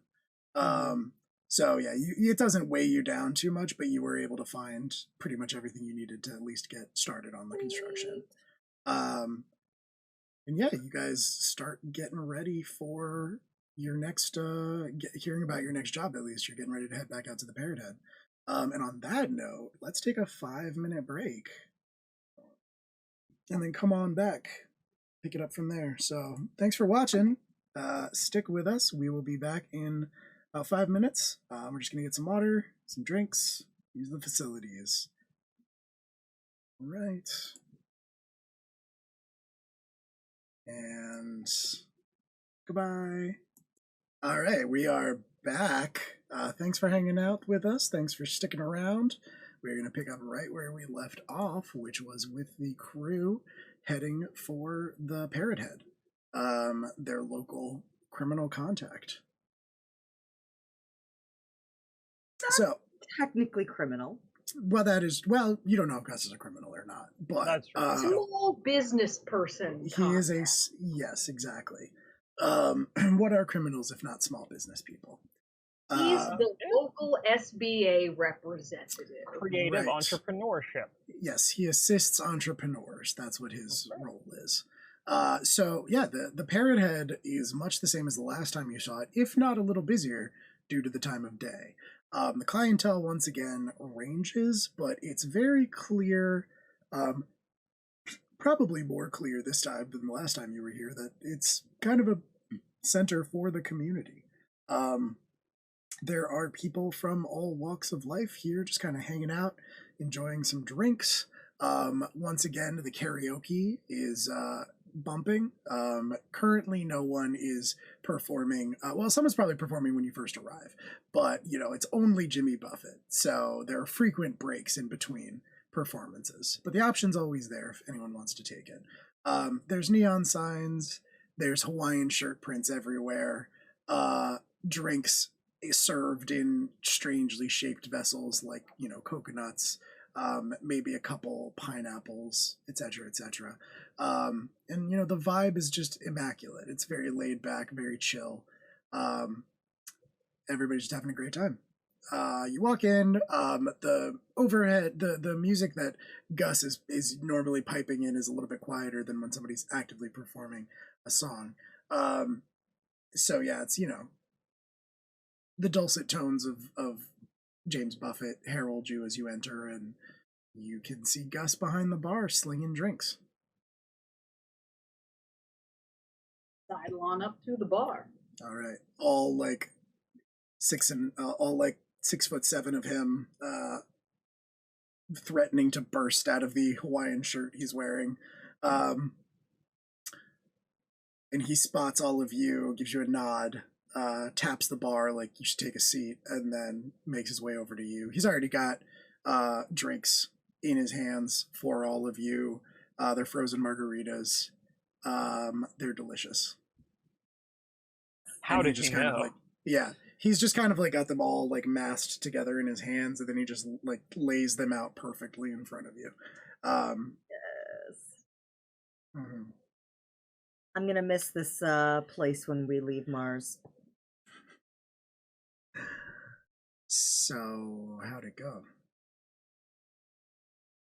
I mean, we completed the job, and I actually just went back to his shop today, and he seems pretty content with our work. Oh, you went and hung out with Haywood today? That's good. Glad to hear he's having a good day. A little short staffed, but otherwise good. Yeah, doing all right. Well, yeah, that'll happen. Well, serves us fucking right. Shame.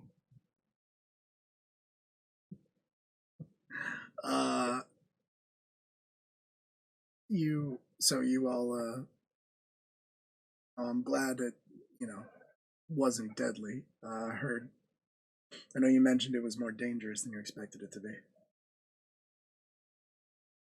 It was it was stressful.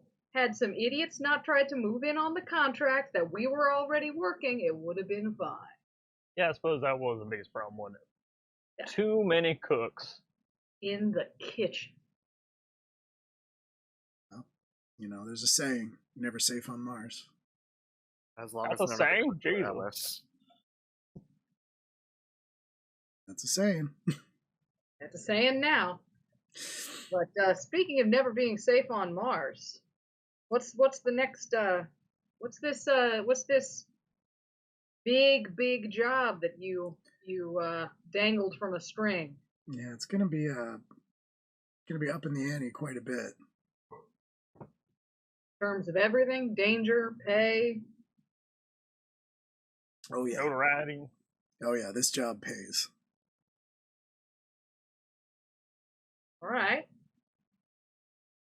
Can we get some clues or a laminated I mean, listen, post-it? you know how this works. I just put you in touch. Oh, well then yeah. Yeah. Let's get in touch. All right. He gestures down. He gestures at a table, one of the tables that's like got the tabletop is much like the other one's like a ship wheel. And there is one person sitting at that table. He's like middle-aged, got like an olive skin tone,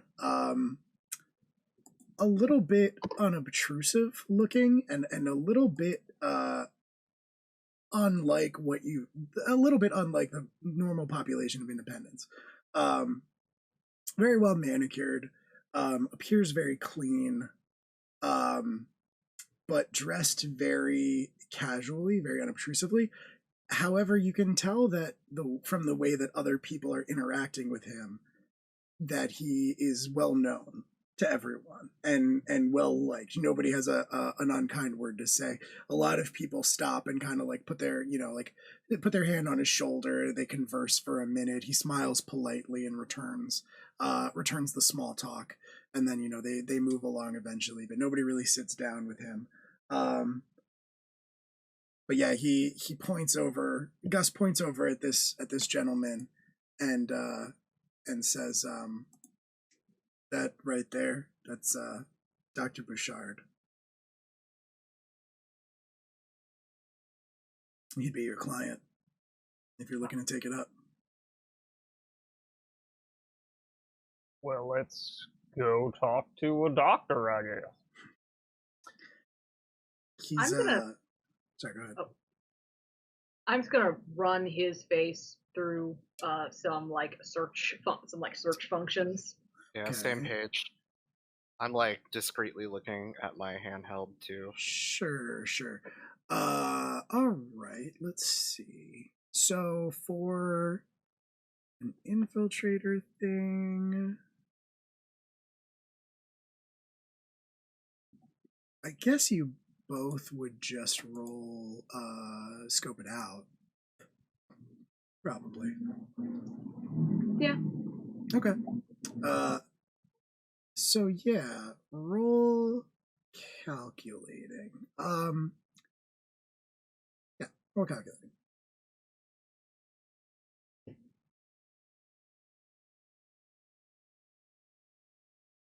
That is a 7 for me. Okay. 9. 9. Why did the thing not update? Oh, there it is. Okay. All right, cool. So that's a 9 for you and a 7. So you each get to ask one question. So I'm going to ask my question is, what's my enemy's true position? And what I'm essentially asking here, is this person related to Crucible or Stedman Zhang? Okay. No, you do a check for that. Like you kind of go through, not as far as you can tell, not based on the records that you have of Stedman of Crucible or Stedman Zhang, but those are like 50 years out of date. So it probably. I mean, I'm also kind of cruising. Okay, so yeah, out of date, but I'm also kind of cruising the internet with that picture, with a picture of him, and like seeing if that name. Right. Yeah, connects you don't anything, coming up with nothing. Yeah, you don't find anything that's like easily accessible from just like a regular old net search. Like personnel files and things like that would be locked up behind like security and things like that. Right. So it would probably involve hacking, which is probably not a specialty of your particular cocktail of nanobots. Ew. Yeah. But you got a 9, Tayo. What would you like to ask?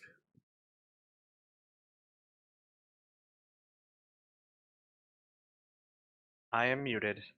Who here is not? Who here is not who they seem? Mm-hmm. Okay.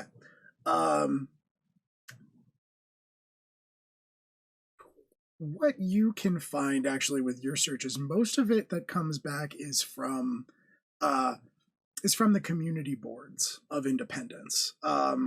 Like sort of like, you know, localized Craigslist almost, where people can post like, you know, I'm looking for this, I'm looking for that. Does anybody know blank, etc., etc. And there are a lot of posts that have been made about Dr. Bouchard. He is a very important member of the community. He's kind of the only community doctor. He runs a clinic and he does his best to help people out, regardless of whether or not they can afford it.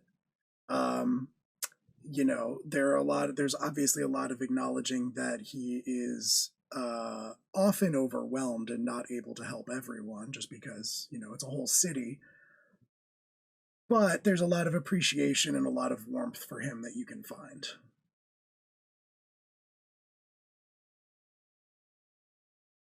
Okay.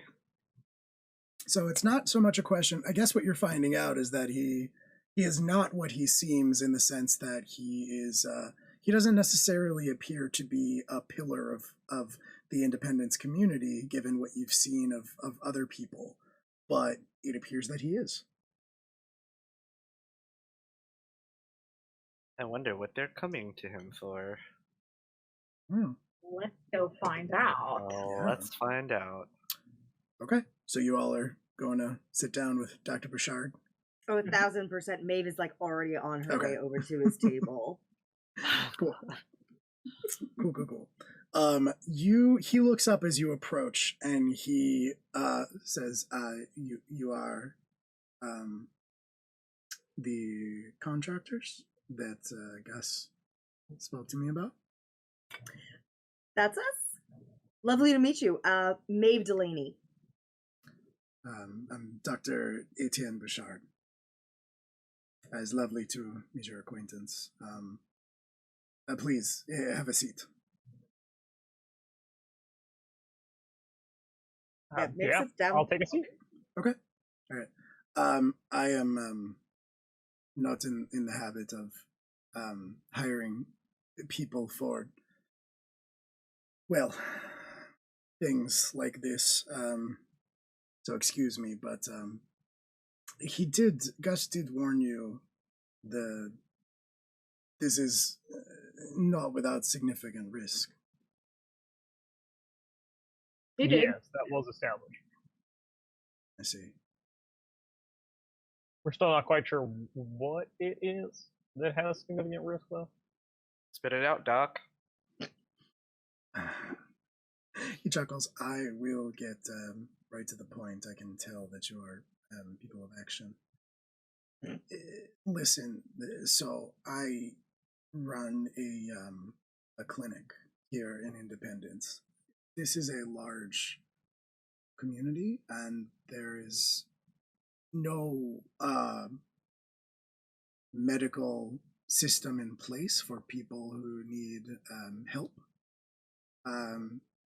There are very few options, and I do what I can as a doctor to help people and feel that need, but I am one man, and there's only so much that I can do.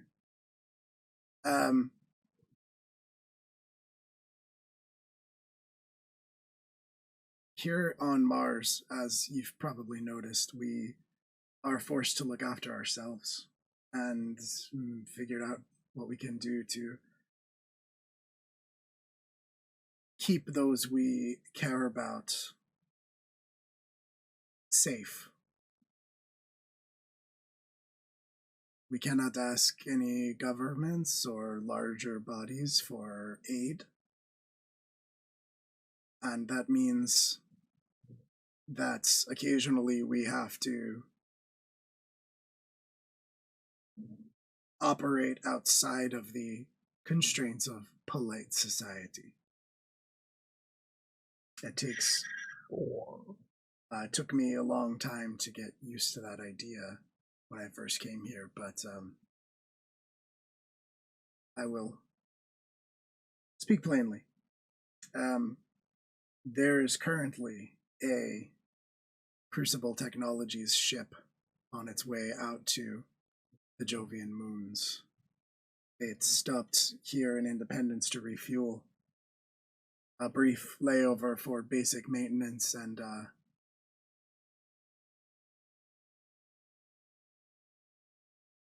I have learned through one of the crew members that there is a an experimental auto dock unit. Yes, auto dock, if you're not familiar, is sort of an automated system.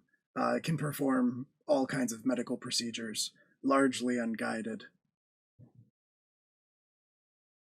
It's a common technology closer to Tranquility or Earth or Takamagahara even, but out here, almost unheard of. I would like to hire you to steal it. Huh. Who's hauling it? I mean, you would be. If you cannot bring the entire No, I mean, unit, like, Where who's responsible where for is it hauling it now? out there? Yeah. I see. Yes, the ship is in, I believe it is Dock 7? He says it with more confidence. He says, yes, the ship is in Dock 7 currently. I like, so is it just being taken by courier service, or is there a... It is a Crucible Technologies ship that is transporting it. It's their machine, their technology. So they do their own carriage. Is it- Okay. So it's moving. Is it on the ship, or is it being moved from the ship to another place, or from another place to the ship? It is on the ship, which is taking it out to Jupiter. When do they leave? While we're at the table, Yeah. One second. Oh, sorry. No, it's okay, Dan. He would say, they will only be here long enough to refuel. I believe it will be 36 hours at the most. Okay. rush job. What were you saying, Tayo?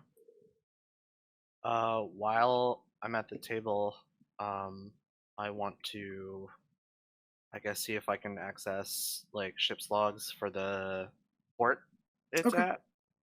Okay. Yeah, what do we know about Crucible Technologies? This is kind of like above game. Yeah. Crucible Technologies is one of the biggest megacorps on Earth. Okay. They are responsible for most of the widespread medical supplies for pretty much the entire solar system. A lot of the stuff, a lot of medical material and things like that are branded Crucible Technologies. They kind of run a monopoly. Didn't we establish that they're kind of like Umbrella Corp adjacent? I mean, they kind of like, they are publicly more like, I guess publicly you could say that they're more like, I don't know, Johnson and Johnson. You could compare them to, I guess.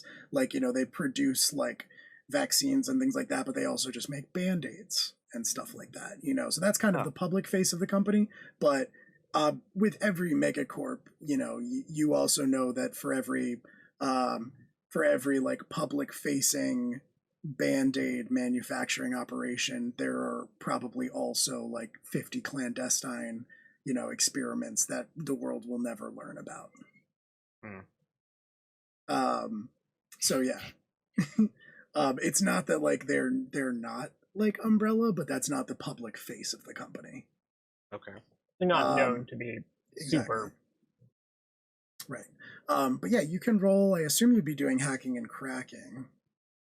Yeah. To try to access the manifests and things like that. That is slick. Got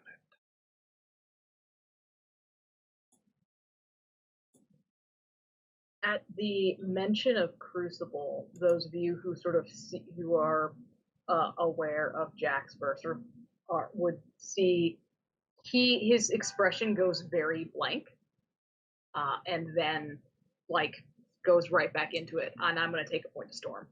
Okay.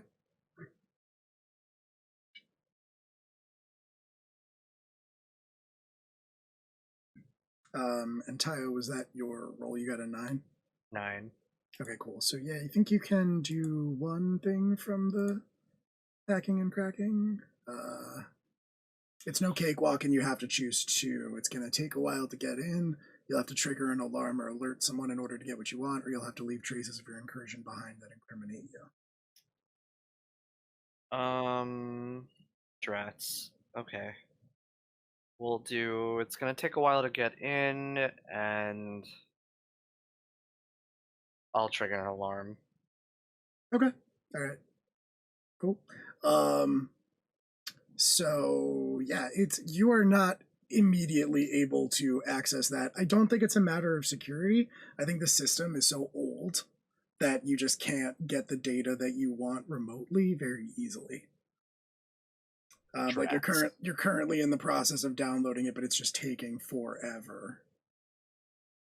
But yeah, you'll be able to access that for sure.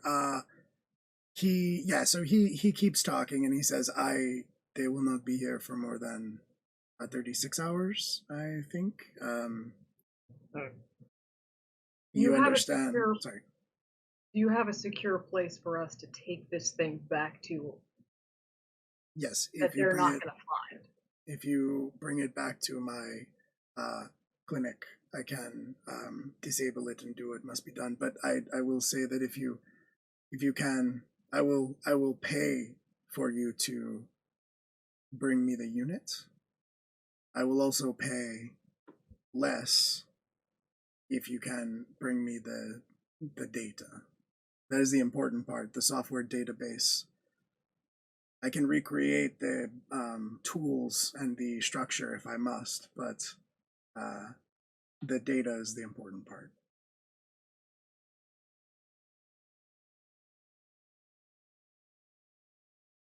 All right.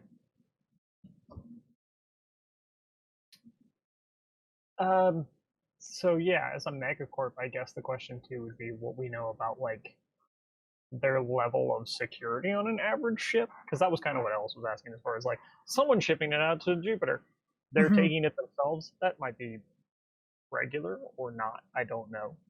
I Like, have Well, a I have a move yeah. for this. Do you? You have What's room that for move? this? I do the setup. Oh yeah, that's true. You do have the setup. So yeah, roll plus slick.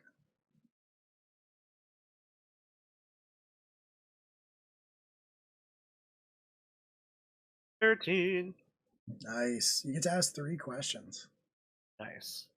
So I'm gonna actually say that this is the expression of you finally getting the data that you needed. You finally managed to connect and get the information you're looking for from the docking computer systems.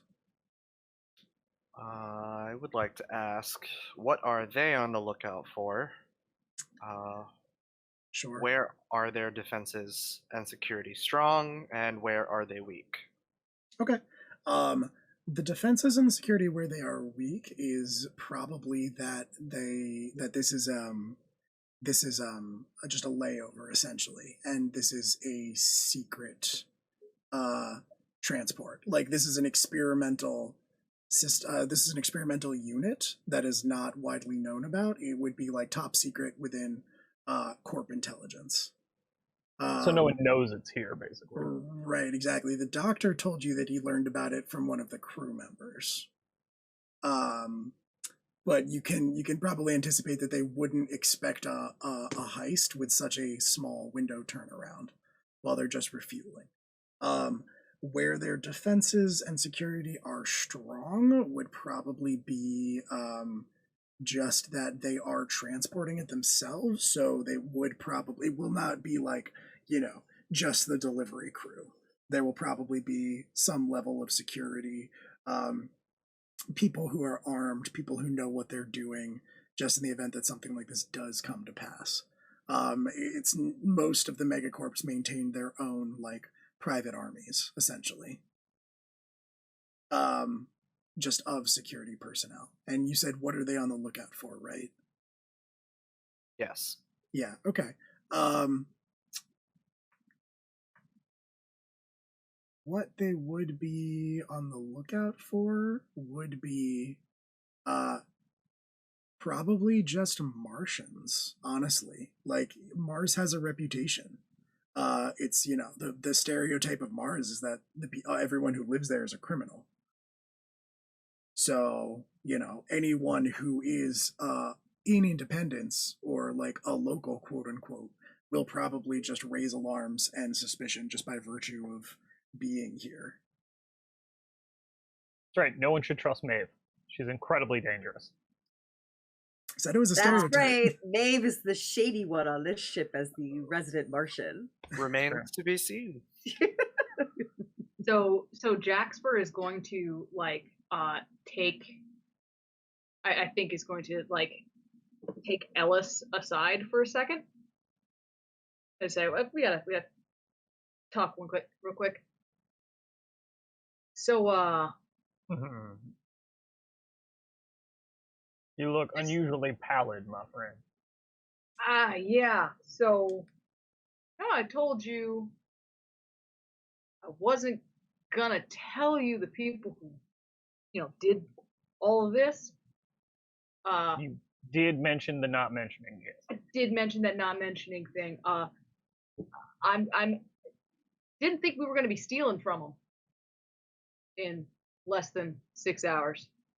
Is that worse or better for us? Does that mean you know them good, or that they're likely to recognize you?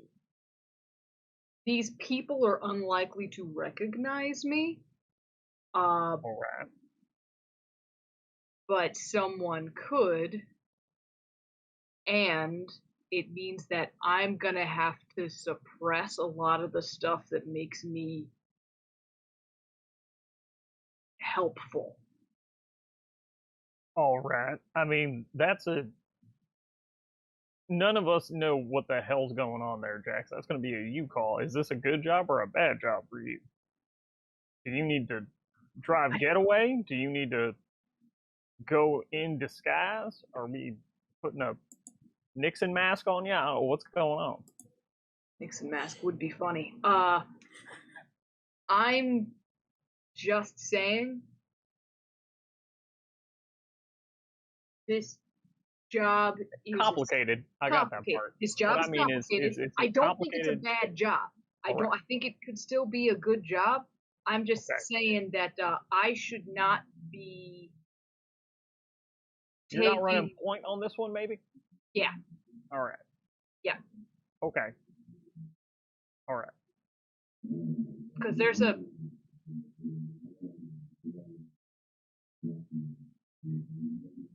Yeah. Yeah. Mm-hmm. All right. Okay. All right. Yeah, so like we go back over to the table. It's like, all right, well, we'll take it, I guess. We had an incident recently that has caused me to be a little particular about the number of independent contractors you're putting on this construction. Have you told anyone else about this job? Is this an open call? No. Okay, good. Because I'll be honest, after yesterday, if we get there and there are already, let's say, carpenters on the scene, we're going to leave. No, nobody else should be aware of this. All right. Well, we'll get it done. I guess the only other thing to talk about is reimbursement. But I will say I am not a criminal or anyone versed in these matters. So I wish I could be more helpful aside from providing this information. But I do I did want to mention that I can help you with getting any sort of identification spoofing that you may require. that would be very helpful, actually. Yes. There is a man in Independence. He is the best at what he does. He owes me a favor. We should look into that. That's a good plan. If in your planning you decide that is the course you want to take, let me know. I will put you in touch.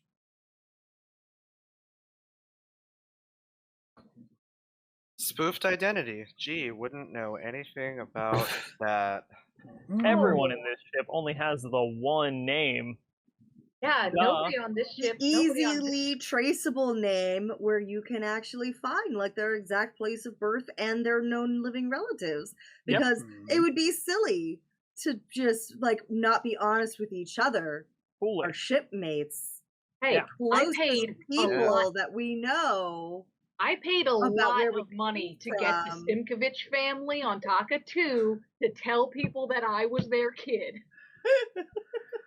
You can't find them. They exist. We're in the passive aggressive hours of the stream. Yeah.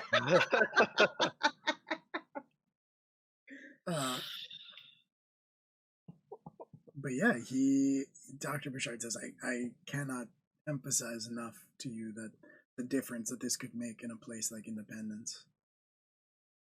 So many people who have no recourse for care or medicine would be able to get it. That seems a worthy cause to rob the shit out of somebody. All right. We will get to work. We'll be in touch. We give him our, Instagram details. I don't know, whatever it is that he needs. Yeah. You can like swipe your contacts over to his handheld. You know how it is. Talk to us on WhatsApp, and we'll Signal, so it's encrypted. Yes, smart. For now. That's what Gus uses. Yeah. Okay. I think the next move after that is for Alice is that we have to find a way to delay that ship before even we get like fake names or whatever, because 36 hours is too tight a window. So That would probably be the next thing we'll look into. On Ellis saying that, Karis just says, I'm on that. Give me a little bit. All right. Jax, why don't you and I go become new men? Because that's definitely a thing we are both going to need for this job. That sounds great. I shall grow a mustache. Smart plan. Mustache instantly sprouts on Jaxper's lip.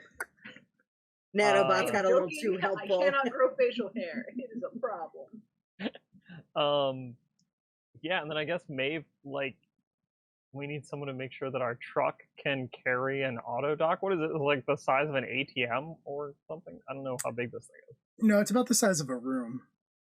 Oh, cool.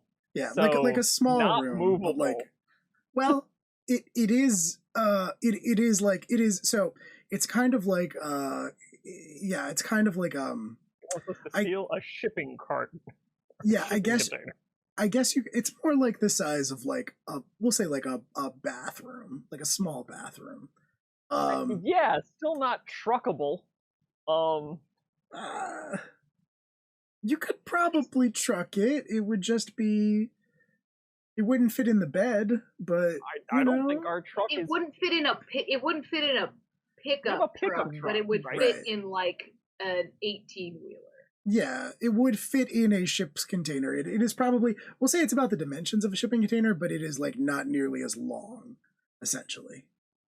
But our truck is like a yes, you are flatbed pickup truck, right? No, you are correct. Without modifying your truck, it would not fit.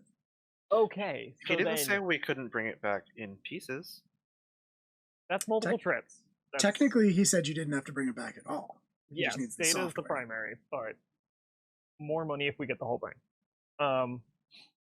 I guess that would be the call for Maeve then, is, hey, can you modify our shitty pickup truck to carry a shipping crate? How about it? Am I able to reinforce our shitty truck enough to carry a shipping crate? If you roll well enough. Yeah, if you roll well enough, I'll allow it.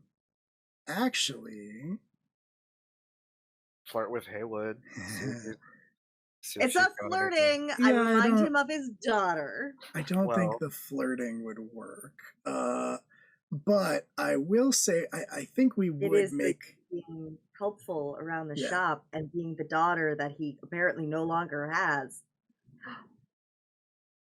So I think this would be a scene, personal project.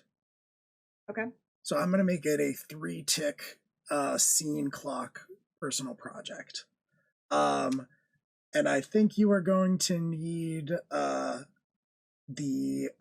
think you're going to need the expertise or assistance of at least one other mechanic / engineer.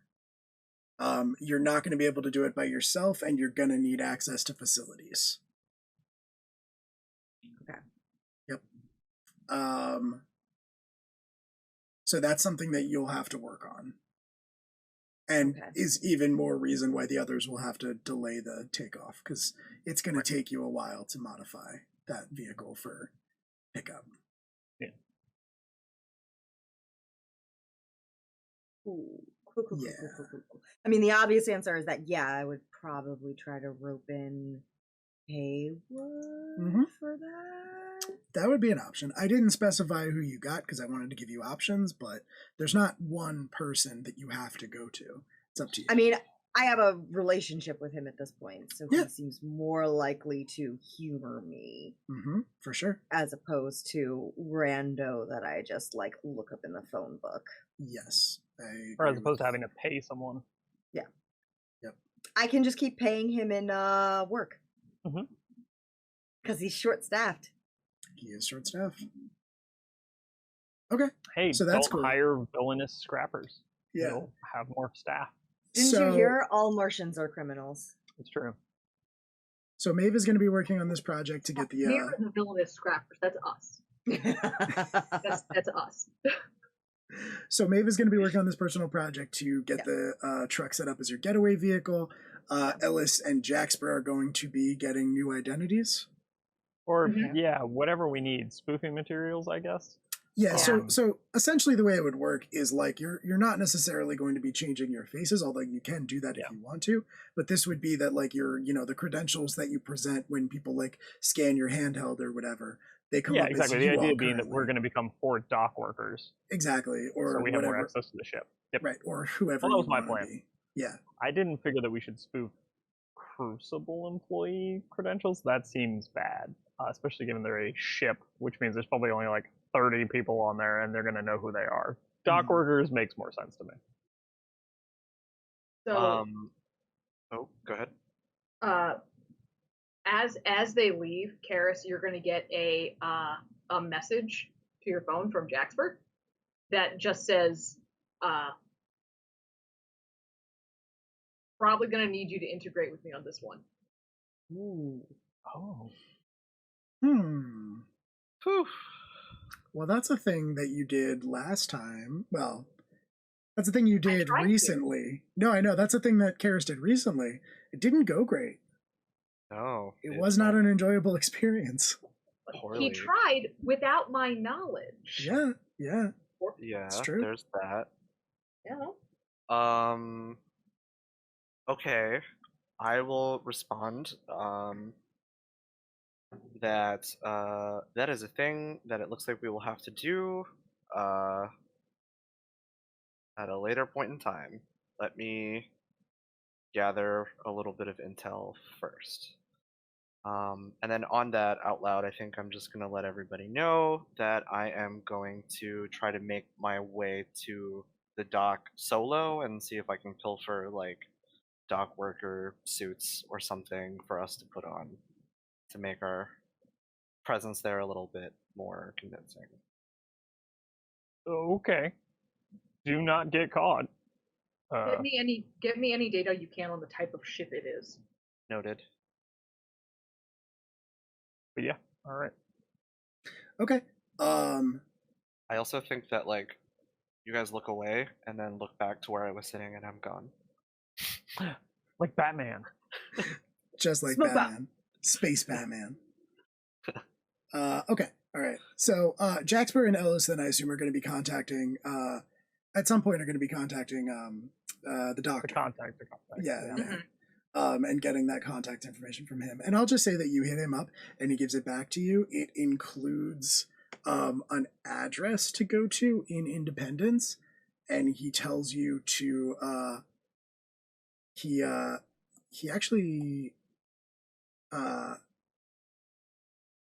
tells you to go to Bedlam,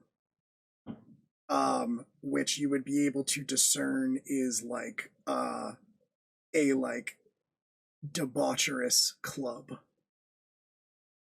here in Independence, and he tells you to ask for Morse. All right. What's that name? Morse, Morse. As in of the code. Yeah, it doesn't sound like a real name, probably like a handle or something, but that's the information he gives you. A code name, if you will. If you will, yes. A Morse code name. And that's Bedlam is the nightclub that you would be going to.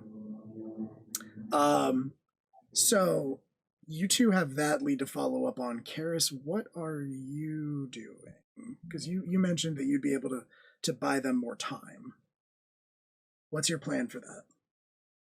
I think my plan is to hack into the station's systems and just set off a bunch of alarms.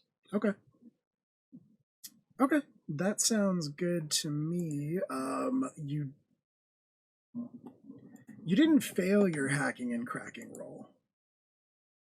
No, just that it was gonna take time, and I would have to set off alarms. Set off alarms, right, and that's kind of what you want. So basically, you want to compromise the system in such a way that they realize their system has been compromised, and hopefully they shut everything down. Shut everything down and are, I don't know, like scrambling around and distracted because, I don't know, this steam vent is now, for whatever reason, opened and a bunch of things are, Sure. Okay, cool. So I'm actually going to say this is actually a great opportunity for you to use that virtual interface that you got, because it's the one that lets you interact with computer systems as if you were doing it in the real world and use like regular moves to do so. So in this regard, I think what I'm going to say is that you are like you're using your virtual interface to enter their systems to convince them that there has been an attack, like a cyber attack, and that everything needs to be like shut down and checked thoroughly. But I think as a result of that, people are going to be going after you in that system to try to like track you back to where you are, get as much information about you as possible, lock you out if they can. And so in that regard, since you're using your virtual interface, we're going to say that you have to roll to act quick, because you're essentially dodging their attacks. They're just in cyberspace. Okay. Yeah. Does it look like hackers? I don't really remember what it looks like in Hackers, but I was thinking like, that scene in Charlie's Angels where they're like going through the vault and they have to like cartwheel through the red laser beams and then like not touch the floor because it's full of pressure sensors and things like that. I'm picturing it kind of like that. I like this. Like you're basically like negotiating a vault with really high-tech security systems, but it's all in your mind. You're Cameron Diaz. Yes, you're Cameron Diaz. Not Lucy Liu. Yeah. No, sorry. In that scene, Lucy Liu was distracting an entire company's worth of programmers. Also, that's right. I recently rewatched that movie with a group of friends, and can I just say it is like startling rewatching that scene as an adult, because every speech Lucy Liu gives while she is distracting that group of programmers is about how they have to like, they're the backbone of the company, which can't survive without the labor of their workers.